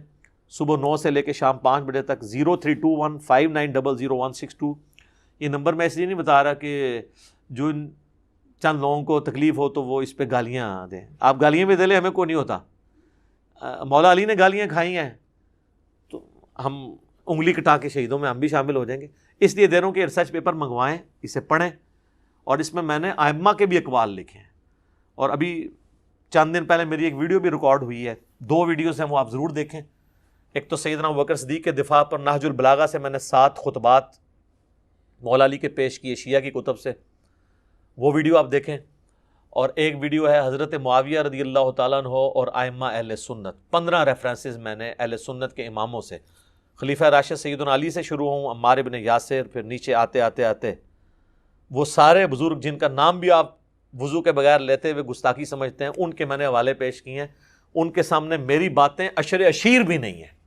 ملا علی قاری ہوں، بدر الدین عینی ہوں، شاہ عبد العزیز محدث دہلوی ہوں، اور بڑے بڑے بزرگوں کے میں نے حوالے دیے ہیں. اس میں احادیث کے حوالے دیے ہیں. سچ پیپر پڑھیں اور آپ یقین کریں جب یہ آپ پڑھیں گے نا تو آپ کے اندر سے ایک آواز نکلے گی، کیا کہ مرنے سے پہلے علی بھائی ہم نے کر لیا ہے غور، واقعی کتابوں کا خدا اور ہے اور بابوں کا خدا اور. تو یہ ہم اس لیے کہہ رہے ہیں کہ مرنے سے پہلے اے مسلمہ کر لے اس پہ غور. کتابوں کا خدا اور ہے، بابوں کا خدا اور. کہنے کو تو دین سب کا اسلام ہے، لیکن کتابوں کا جہاں اور ہے، بابوں کا جہاں اور. اور جب یہ تو راگ لاپے گا تو ایک دن آئے گا تیرے اندر سے آواز نکلے گی، کیا کہ نہ میں وہابی نہ میں بابی، میں ہوں مسلم علمی کتابی. ٹھیک ہو گیا جی. اللہ تعالیٰ سے دعا ہے جو حق بات میں نے کہی اللہ تعالیٰ ہمارے دلوں میں راسخ فرمائے. اگر جذبات میں میرے منہ سے کوئی غلط بات نکل گئی تو اللہ تعالیٰ ہمارے دلوں سے اسے دھو ڈالے، ہمیں معاف بھی کر دے، ہمیں کتاب و سنت کی تعلیمات پر عمل کر کے دوسرے بھائیوں تک پہنچانے کی توفیق عطا فرمائے. قیامت والے دن ہمارا ساتھ نبی صلی اللہ علیہ وآلہ وسلم، ان کے اہل بیت علیہم السلام اور ان کے خلفائے راشدین اور صحابہ اکرام علیہم رضوان کے ساتھ کرے. آمین ثم آمین. وما علینا الا البلاغ المبین.